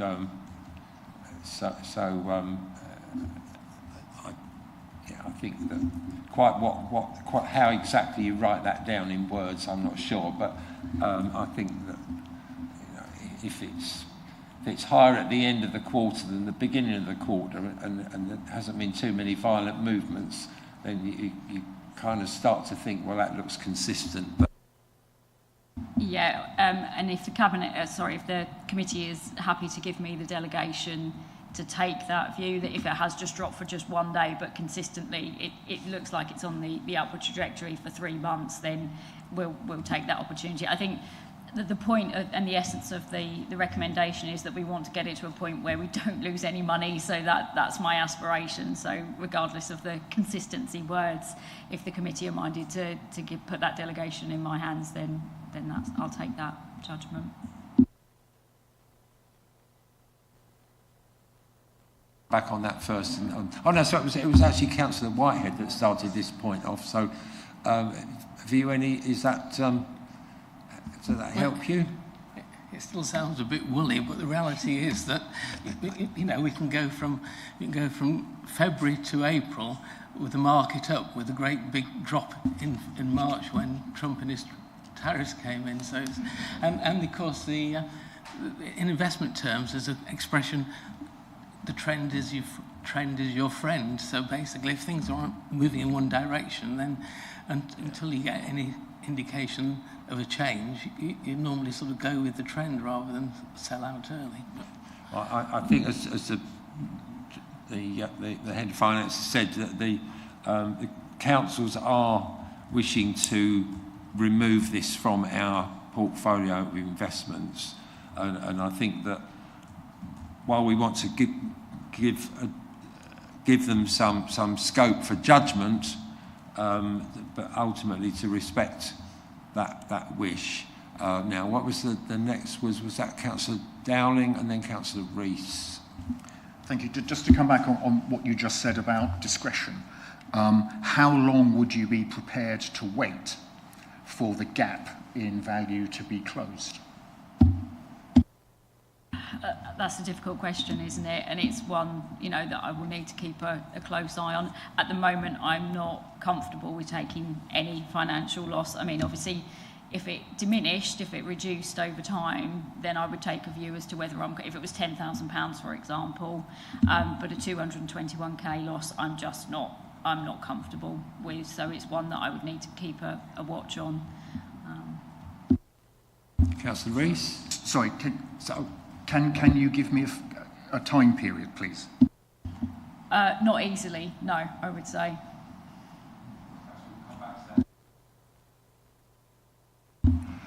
Councillor Rees. Thank you, Chair. I'd like to just question, please, on page 88, Table 8, the palatable and unpalatable investments. I would like to question the somewhat facile generalisations in this table. For unpalatable, which would be transportation, including CLAR and aero, mining and extractions. What about the things that are fueling decarbonisation and clean energy that are the result of mining and extractions? Cobalt, silicon, lithium. So are we to say that we don't want to invest in these areas, that those would be unpalatable? And for example, why is fashion there? Everybody knows I'm no fashionista. However, it's a global industry that supports millions of jobs worldwide. Why would we be finding, per se, fashion as an unpalatable thing to be investing in? Certainly with provisos, but it just strikes me that this entire table is a facile generalisation. Thank you, Chair. I'm happy to say this. So these were all from the Arling Close report that they provided for both councils as part of one of their reports that we commissioned them to do. So these are merely just suggestions, and it is for the councils and councillors to decide what they are comfortable with investing in and what they aren't. So these aren't hard and fast rules that are in the report, but merely suggestions. Thank you. So, Councillor Harron. Yes, just to say to help the questions on the debate, I think this council a few years back did sign up for the global emergency climate change, didn't we? So I think it is up to us not to make snap decisions, but we should certainly be setting a steer, I would think. So we're sending a message basically that we want to cut out fossil fuels in the nearest future as we can. So that would be my interaction, Chairman, into the debate or the question. That's fine. Do we have further?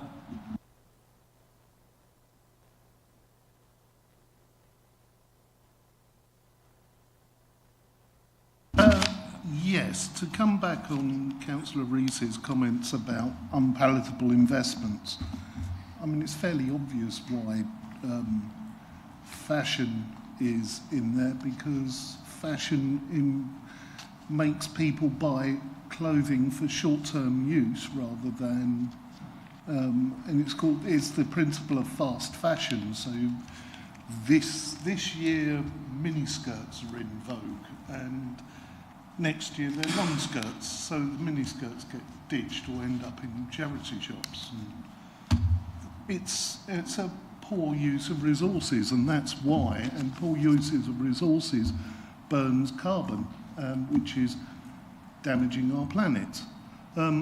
Transportation, I could all lump it.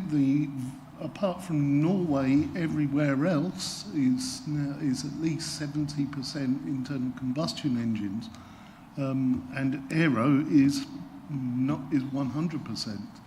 So they're not doing any use for our planet, and that's obvious why it's in there. As for mining and extraction, please forget about cobalt. It accounts for less than 10% of lithium-ion batteries now, because we're moving. The industry has moved on to other battery chemistries. Just please do some research before mentioning that, because it's wrong. And alcohol kills people. It's as bad as fentanyl and opium. I know I've watched alcoholics drink themselves to death. Thank you. Yes, I think I'd like to have a word on that. I think that the reference back to the workshop session that we had with Arling Close, which I think several members here today attended, that table, they are by way of examples which they provided to us, and very much the emphasis of the workshop was to try and find out what the council's appetite was for different sorts of investments, and to try and give Arling Close some guidance for them to come back and say, well, there's this fund and that fund that might best suit your needs. And so I wouldn't want to focus too strongly on anything other than, as Councillor Downey said, the fossil fuels was the key reason that we had that workshop session with them, and to try and look at how we would invest without the things that we were committed as a council to phase out. And So I think that's the one point that I want to make in debate. And I think the other point is that I would really like to put an end date on the decision to actually dispose of these particular shares, and you know, that if other members were like-minded, then I'd invite them to support an amendment to say that you know, by the 31st of March 26, if not sooner. But anyway, that's my particular, I think, feeling about this.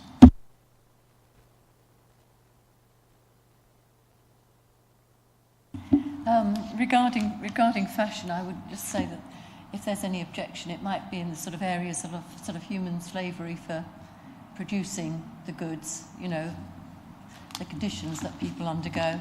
But obviously that we all need clothes, and that there must be some areas where that it's appropriate to invest in those sort of areas. Councillor Dowling. Thank you. I'd like to drag us back to the matter in hand, which is the fossil fuel investment in Shell. I think we can all agree that the extraction, processing and burning of fossil fuels is unpalatable. I don't think there's any argument about that in this committee. So the question then is, what do we do about it? I want to argue that there is no benefit, and in fact it is wrong, to continue to hold on to Shell shares when we can dispose of them. The current loss in value of about £200,000 can be covered from reserves. Paragraph 4.10 in the report tells us that. Another objection raised in the report in paragraph 4.11 is that comparable ESG compliant investments wouldn't return as much. Now, I may have mentioned before that I also sit on the Suffolk Pension Fund Committee, and we faced a similar question in those investments. Without giving away confidential information, I can tell you that ESG compliant investments, as suggested by a different advisor, not Arling Close, are returning significantly higher than the 1% quoted in paragraph 4.11 here. So that in itself is not a reason not to divest from Shell. I therefore propose, to go further than Chair, I propose that in fact this committee adopts option 2, although that's discounted in the report, to sell the Schroeder investment immediately and to cover the loss from reserves. Thank you. Thank you. Councillor Rowe. Yeah, I think it's important to kind of set a time frame for this, because kind of with the questions, option 3 means I wouldn't really know what that would mean in practice, because kind of the answers were at some point maybe, and it didn't feel like we'd actually, like potentially it felt like we wouldn't actually do anything. And as has been pointed out, kind of because of things like climate crisis, this is something quite important to do. And it's good that it's looking at broader stuff, because kind of there's fast fashion does have a big impact, both on kind of biodiversity and just kind of the impact on local environments around where things are made, and by the carbon or greenhouse gas footprints of it. So it's good that we're tackling this, and yeah, I support the idea that we have a time frame, because otherwise we aren't going to be tackling it. And there's also elements of the longer we hold on to stuff, the more there could be more restrictive, because there'll be other places looking to tackle it. Ignoring what plans some countries like US under Trump is doing, there will be more and more restrictions on what can be done. So it's better to support the things that are more sustainable going forward than the bits which have a kind of finite lifetime, basically. Right. Further contributions, Councillor Baker.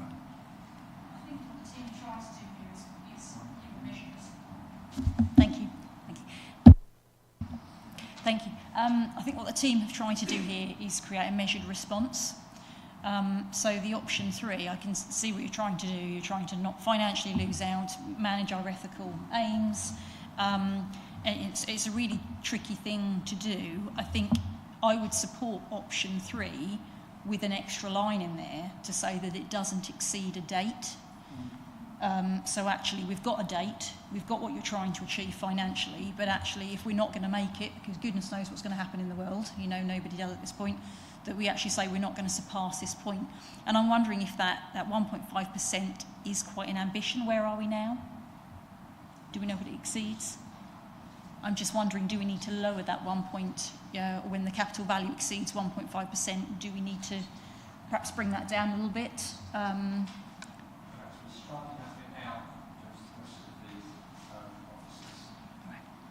Yeah, it's just some suggestions there.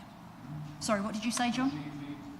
Sorry, as I misunderstood, we're striking out the part of the recommendation after 3 months up to 1.5. That's out. That isn't my suggestion. I don't know how no, my suggestion would be to retain what they've done here. Option 3 is to track the value of the Schroeder fund, to sell at a point at a time when the values has held or has risen consistently for a period of 3 months, or when the capital value exceeds, I'd look at that 1.5%, I don't know if it needs to come down a bit, and to use the funds received to reduce the council's debt, but this is not to exceed the date of, I don't know what that's best, but you know, that we actually have a cap on it, you know, that we're not going to just keep going infinitely, we're going to say, this is it. So I would just add a sentence on the end of a date we won't exceed this arrangement by, and the value, the capital value exceeds 1.5%. I'd like to consider that dropping a little, depending on how close we are now, where we're at. Does that make sense? Could officers just talk a moment about this capital value exceeds 1.5%? Because I noticed that at least 2 of us were going to ask for that to be explained. So if Councillor Baker's looking to put that back in, I think that also means that we'd like to ask the question about the explanation of what it means. Well, at the start I said we were going to take it out, the recommendation, but I'm happy to put it back in if we want it. What? Yeah, so we've taken that bit out of the recommendation. So the recommendation stops for a period of 3 months. Can I just on there? So I understand what you're trying to do by putting a cut-off date on it. I think the only caution I would say, and this is particular for Baber, is we're just about to do your 24-25 outturn report, which is going to show quite a significant overspend, probably £1 million that we've incurred. So I would issue some caution really on your level of reserves, that yes, Mid-Suffolk have got reserves that we could take that hit in. Baber are not in such a fortunate position when you look over the next year or two. We've got to find significant savings, and this will not help that situation. So if you do want to put a date on it, you might want to do something different for Baber and Mid-Suffolk. That's the only word of caution I would. I think we need to separate out the 2 points about what does this 1.5% capital value mean, and whether we should or should not put a date on the end of it, which is I've mentioned that I'd also favour not going indefinitely forward with this investment. So can we just try the 1 point? What does it mean when the capital value exceeds 1.5%? Is it what the value of what exactly exceeds what? So it's the value of our investment, so our £2 million investment, it's what is that value now? So what we're saying there is it has to exceed that £2 million by 1.5%. Oh, what, the original purchase price? Yeah, yeah. And can I just add something else? So the thing about the cut-off date, so if we put a cut-off date in it and we had what happened recently with Trump and the tariffs and things, if everything falls and crashes and we've got that cut-off date, we could be looking at something even worse. So I just think we need to think this carefully through before we put a date on it, because if we are beholden to that date and things are particularly worse, then we've got a recommendation that says we need to sell it by that date, and we could potentially lose even more money. Yeah, just to check first, has Councillor Whitehead and I now got sufficient understanding of what that bit means if we were to put it back in? Right, Councillor Hurren, I think. Please. Yes, I was just going to say, please, Melissa, could you explain to us the impact this could have on the reserves? What is the impact? And for Baber's point of view, what would we actually have left in reserves to prop up maybe other eventualities? I know it's not so important for Mid-Suffolk, but it could leave the cupboard a bit bare. Can you just put some figures on it so we know that what we're doing? It may be we have a different stance from Baber. Yeah, I don't have your reserve figures to hand. Obviously, we've got what your forecast position would be. So obviously, it would reduce your reserves by 220k. So it would mean we would need to, we've lost that money, and we'd probably need to find another 220k's worth of savings going forward. I think my question is, what does it bring the reserves down to? That's difficult to say until we've done the outturn completely for this year. Okay, right. Thank you.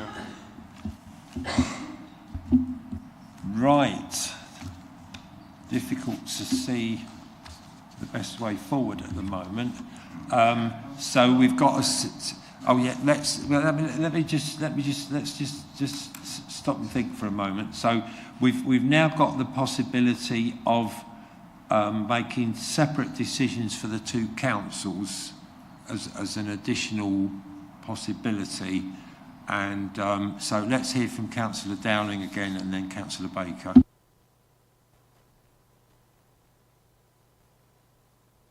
After me, perhaps. Okay, right, so regarding cut-off date, okay? Now, I completely accept that the lunatic unpredictability across the pond makes life difficult. But I would argue that is all the more reason to sell Schroders now, when we know what the loss will be. Yes, £200,000 odd, but as you said, possibly significantly smaller a loss than whenever he does the next lunatic thing. So that's why I think we should go for option 2, sell it now, and not fiddle with different possible dates. Do it now. Thank you. I was roughly going to say what Councillor Dowling just said. I looked at every economic forecast I could see over the last week or so. None of them are pretty. Basically, there could be a stock market crash on either side of the pond, and yeah, this might be the high point of our reserves, of our pooled resort investments. We have no idea, because the world economically is completely and totally uncertain due to POTUS. I did see Councillor Baker's hand go up. Right. I fully appreciate Councillor Dowling's point, and I get that. Whilst we know where you're at, why don't you do it now? However, isn't there an outturn report, didn't you say, just about to come forward? So that may change things from what we think at this. The current position is not favourable. Is that what you're saying? probably not in relation to this. I was talking about it from Baber's perspective in terms of how much that will eat into their reserves and wipe that reserve out, and going forward it doesn't look good. So that from that perspective it will, in terms of the level of reserves, but not from kind of where we are. Do you think that going forward it doesn't look good for Baber, but so actually if we were to even sell it now, that it's going to eat into reserves, but the trajectory for Baber is going to continue regardless of this reserve impact if the sale was to happen now. So actually it's, the situation for Baber's finances might continue on that trajectory anyway. Where it's difficult to balance. Obviously we've got information here, but it's difficult to see all the parts at play. And the other thing you mentioned about the cut-off date, appreciate if that falls at a really bad time, we could be in a lot of trouble. Isn't there a position that actually we could put the date in, if you like, if we were going to go down that route, but if we're in that dire situation that, there is going to be significant losses at that point, that we bring it back as an emergency meeting to make a decision then where we're at, because we can't see what it's going to look like in 6 months, 9 months. I mean, I don't know. Yeah, just one thing I'd like to just clarify is, so the present position is that they're standing at a loss, and we're being spared the need to declare that in our accounts yet again by the statutory override again, which has been extended for yet another year. But we have actually lost the money. I'd just like a moment to discuss with my co-chair the best way forward.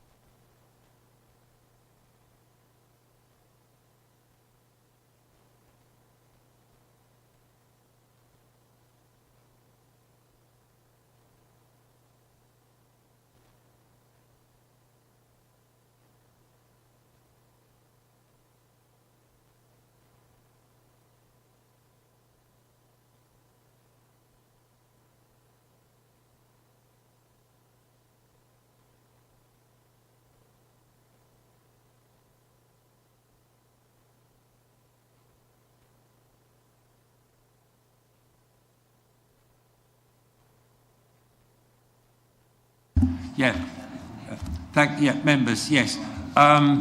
Yes, we'd like to move to a decision on the Mid-Suffolk investment specifically first. So if I can have thoughts on that, if there's any more than what Mid-Suffolk members have already said, could I hear them now? Yeah. Feels like I'm in an Alice in Wonderland world where councillors think that they can stop the extraction and distribution of fossil fuels immediately, and the world will be better for it, rather than, everybody running out of heating oil or fuel. I'm filling my car up on the way home today, unless Councillor Dowling's gluing himself to the forecourt in my way. But capital has to work with labour, so manufacturing, distribution and retail, capital without labour doesn't work, labour without capital doesn't work. So anything that's unpalatable to the Green Party for capital must also be unpalatable in terms of labour. So the person working in the fuel station, the person selling alcohol perhaps in the community shop. I know Councillor Register was concerned about little worn clothes going into charity shops for poor people to buy them. But it's just a nonsense, because not only is the loss of 221,000, but the table 4 shows that year on year in perpetuity, the council will lose £24,000 in income from this investment, which is equivalent to 137 Band D houses not paying their council tax. So as far as I'm concerned, I would go for the option, I think it's option 1? These are investments which, say, have brought money into the council, enabled the likes of Mid-Suffolk to freeze their council tax, and I'd vote for option 1. Yeah, well, I think I could just briefly say that we've just established that we've lost the money already So we certainly won't be using it to help anybody by spending it, because we've already lost it. It's only the statutory override that's preventing us or saving us from putting it into the accounts already. So I think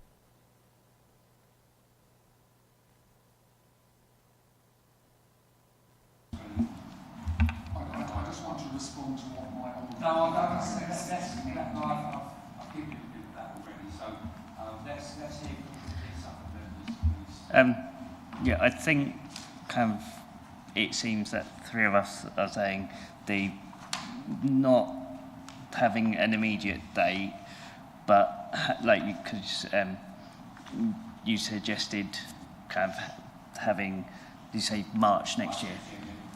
Yeah.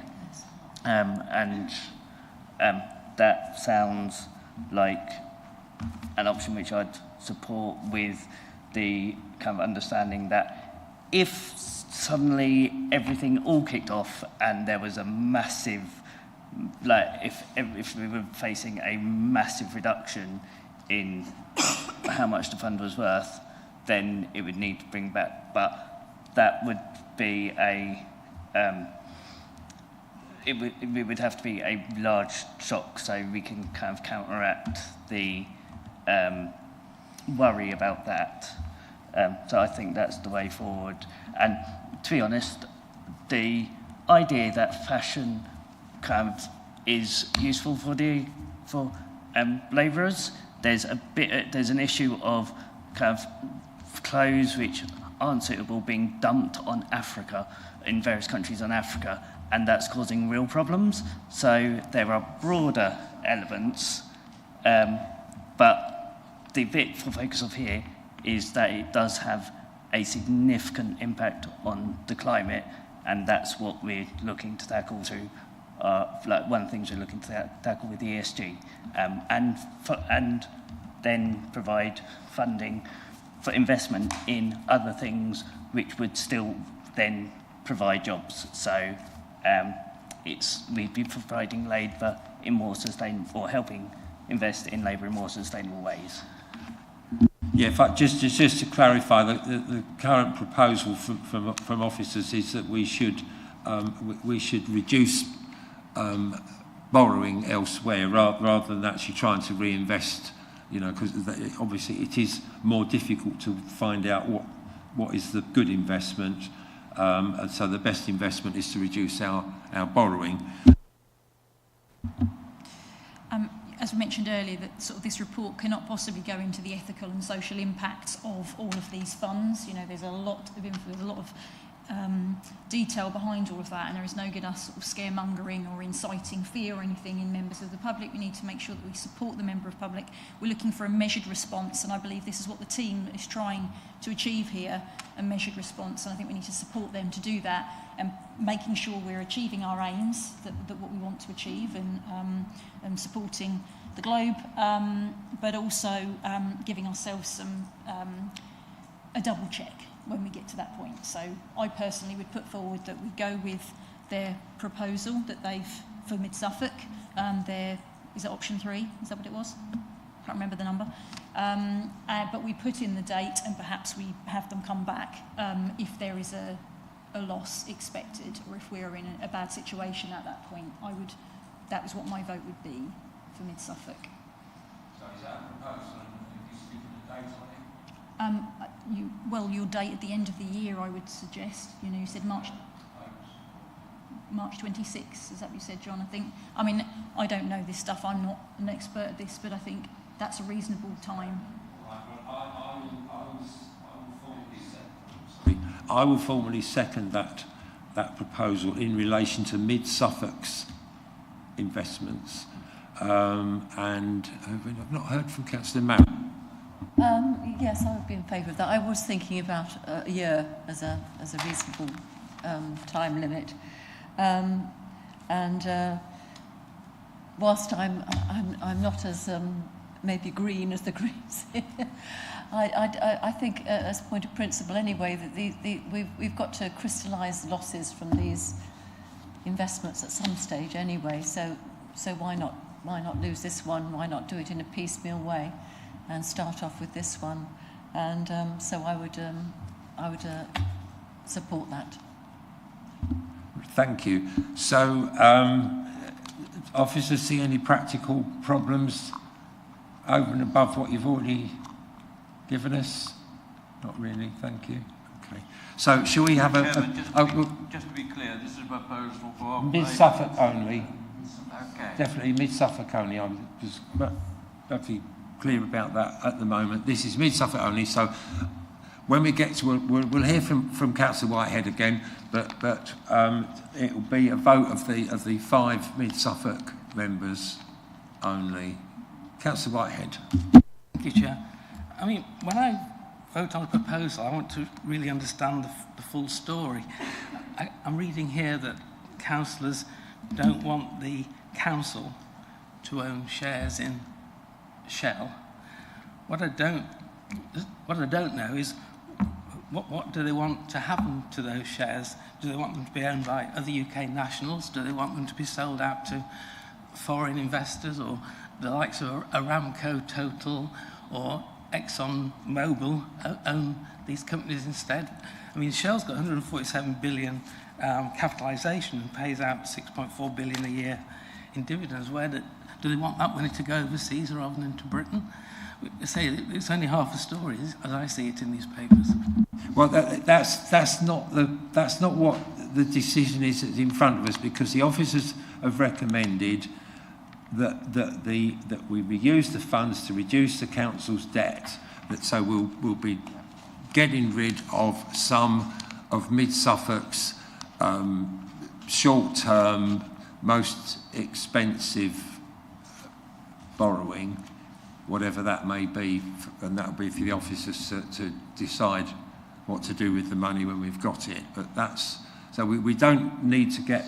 we did get bogged down. I think you were there, and it's no doubt in the workshop that we had with Arlene Close. It is difficult to decide what is palatable and unpalatable. We know that, but we've been relieved of that difficulty in a helpful way by officers.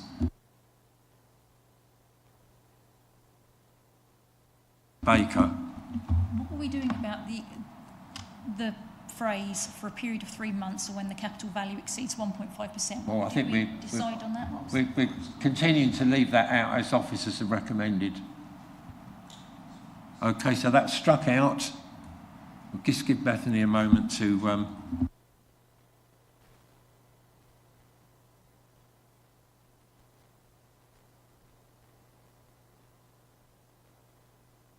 It needs to have the words Mid-Suffolk in it somewhere. Yeah, I'll add that in a second.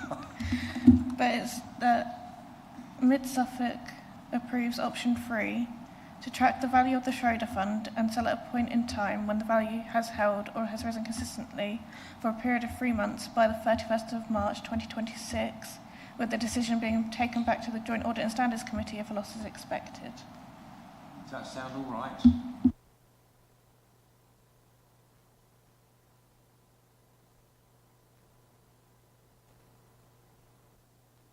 Chairman, it's a point of order, Mr. Chairman. Chair. Point of order, Councillor Rees. Perhaps not so grudgingly. I'm just a bit concerned that we are recommending to councils, not making decisions here. I think we need to remember that these are recommendations to both councils, not decisions on selling or not selling. True. Yes. It's still under the heading recommendations. The heading might need to be duplicated once for each council when we get to that point. I think Bethany's got that one in hand. Right. One more try. Can I just read it again so we're absolutely clear? So that Mid-Suffolk approve option 3 to track the value of the Schroeder Fund and to sell at a point in time where the value has held or has risen consistently for a period of 3 months by the 31st of March 2026, with this decision being taken back to the Joint Audit and Standards Committee if a loss is expected. All right. Councillor Rowe. The discussion, I thought, was more about if a significant, like if a kind of large loss, because we kind of might be expecting a loss anyway, but it was more if it was kind of, a very large loss. The word significant in that is Yeah, what you'd if like. significant, we'll get Is to that, what is that all right? debate was. I've forgotten who was second. I seconded it. Just also, I couldn't hear, did you mention to reduce the council's debt? Is there any relevance to that? Has that been removed? It doesn't need to be in there. Doesn't need to No, be. so it'll be my decision to make as to what we do with those funds after that. But I would do the best thing that's for the council anyway. Yeah. So that doesn't need. We're to be. still keeping that phrase at the end about that, aren't we? You can leave it in or not. This recommendation, as I understand it, will not need to go to council. So I'm just getting a steer from this committee as to what you would like me to do. Ultimately, the decision is mine to make, so it doesn't need to go to council at all. It's just for this committee to give me a steer, if you like. So it's not a council recommendation. Are we saying it's not a recommendation to council? Ah, well, that's interesting. I think this constitutional help soon. Right, so it is not a recommendation to the council. It's the committee. It's the committee's guidance to the officer. Yeah. So we better. Well, we were going to make this very, very clear. So we will include that.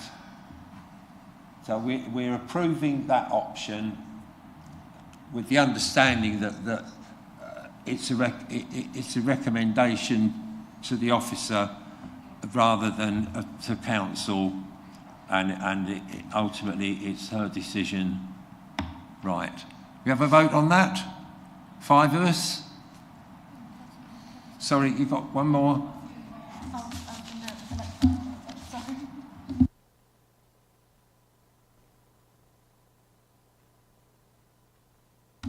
Thank you, Chair. That vote is now in progress for Mid-Suffolk members only.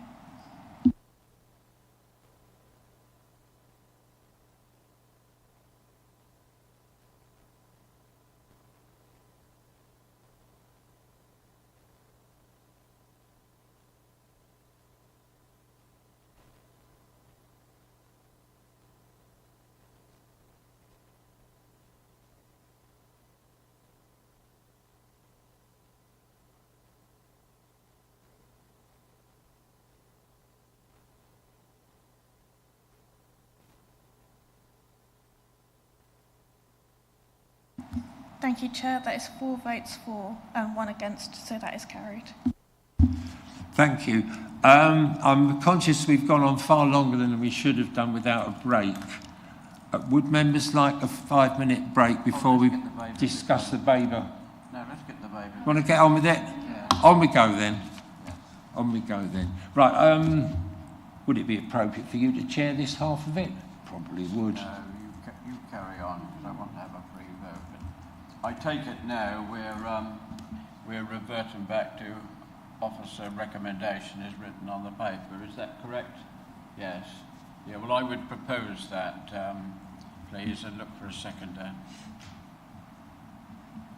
Right, that's Councillor McLaren seconded that. Right, do you want some debate on that? Labour members? That was Councillor Register first out of the... Okay, so from Baber's perspective, making a loss on capital 221k, I don't know what the effect is on the accounts because as the officers told us, we don't have an outturn figure. Therefore, yeah, I don't know what the... Therefore, I can't decide if it's wise to make this decision to curtail investment in the Schroeder maximum pooled investment fund now or not, which is very difficult because I don't see any prospect of this fund having an increase, actually having making any standing still or making an increase over the any period of time in order to make up the difference and then meet the criteria for curtailing it. So yeah, I'm completely stuck on this one, partly because we are missing information. We don't know what the financial situation of Baber is exactly. Councillor Haran got a view there? Well, yes. I think what we're doing, we're delegating it to the 151 officer to make the best decision she can under the circumstances. None of us know, but at least then we have a chance of the expert advice. And obviously, from my point of view, and probably Councillor McLaren who seconded it, our cupboard is a little bit barer than yours for various reasons.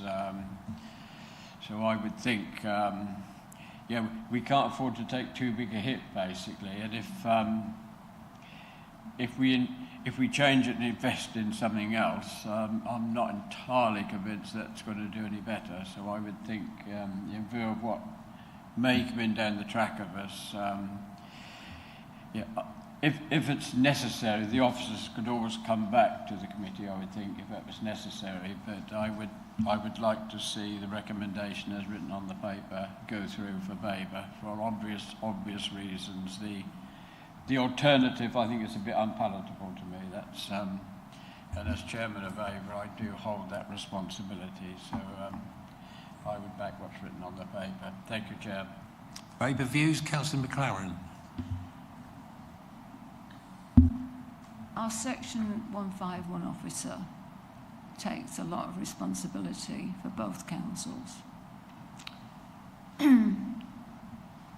I don't know, I'm not really into all this personally, but we pay the Section 151 officer to represent the public of Baber and Mid Suffolk, and I trust what she's doing as being the right decision.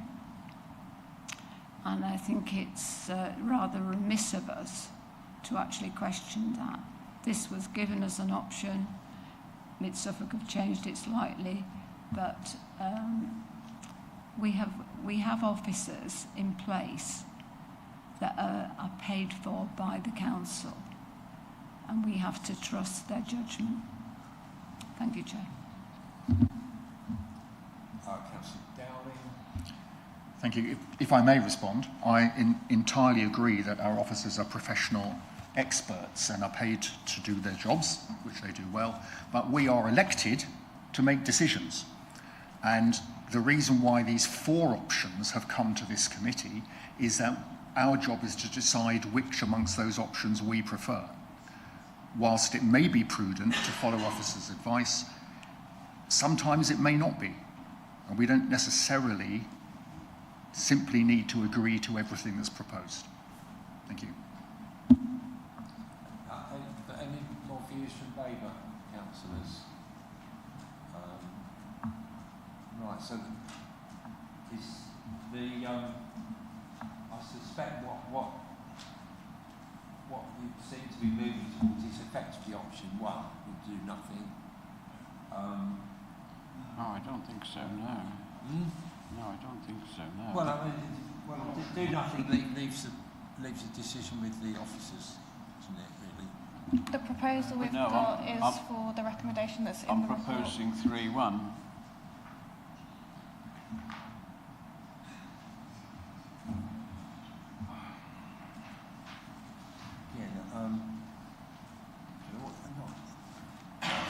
Saying that yeah, well, I mean, it's a change. The recommendation would be for Baber to take option 1, wouldn't it? not really. I'm looking for option Because 3. option 1 is to leave things alone.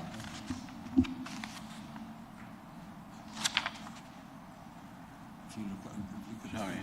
the first option. Sorry, option 3, isn't it? Yeah, option 3 is to do something, and option 1 is to do nothing. Yes. So really, that's what I'm saying. Yes. Option 1 effectively. Sorry, option 3, isn't it? I've lost track of it now. Option 3, yes, that one.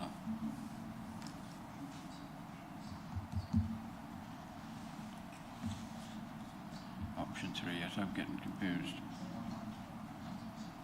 What, you're saying that you want to propose that they would do that,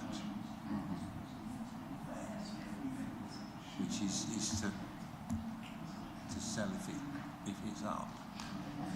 Yeah, to give them time to do the best thing. Yeah, well, that's equally so. I think that's what Mary seconded anyway. So can we just go over that again to be clear what the proposal and seconding for Baber only is to be? Who was it? Prince proposed it? Yes, I proposed and Mary seconded, yes. Yeah, can you just go through it again to make sure? So I think we just need to be absolutely clear what we're deciding and writing down. The proposal was to go with the recommendation that's in the report. Recommendation in the report in respect of Baber only. Yeah, but Baber members only. Simple as that? Yeah. All right. We'll have a vote on that then, please. Thank you, Chair. That vote is now in progress.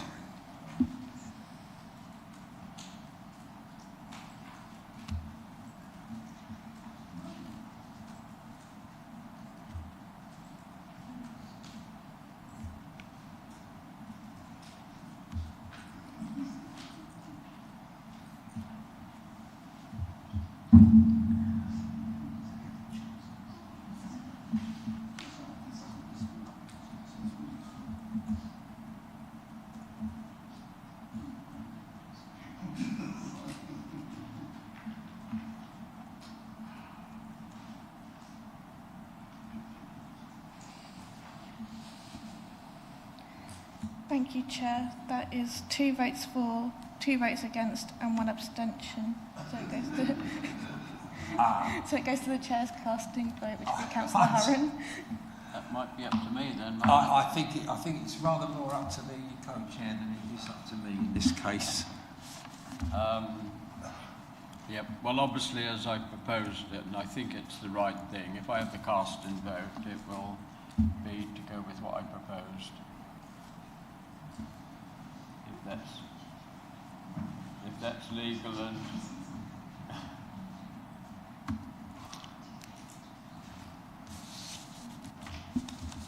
Right, if we've got that, then we need to move last of all to the forward plan, which is on page 95.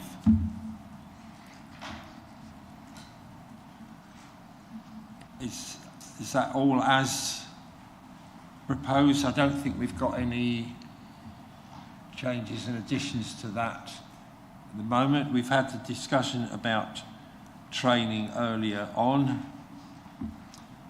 so that will be coming to some future date yet to be determined.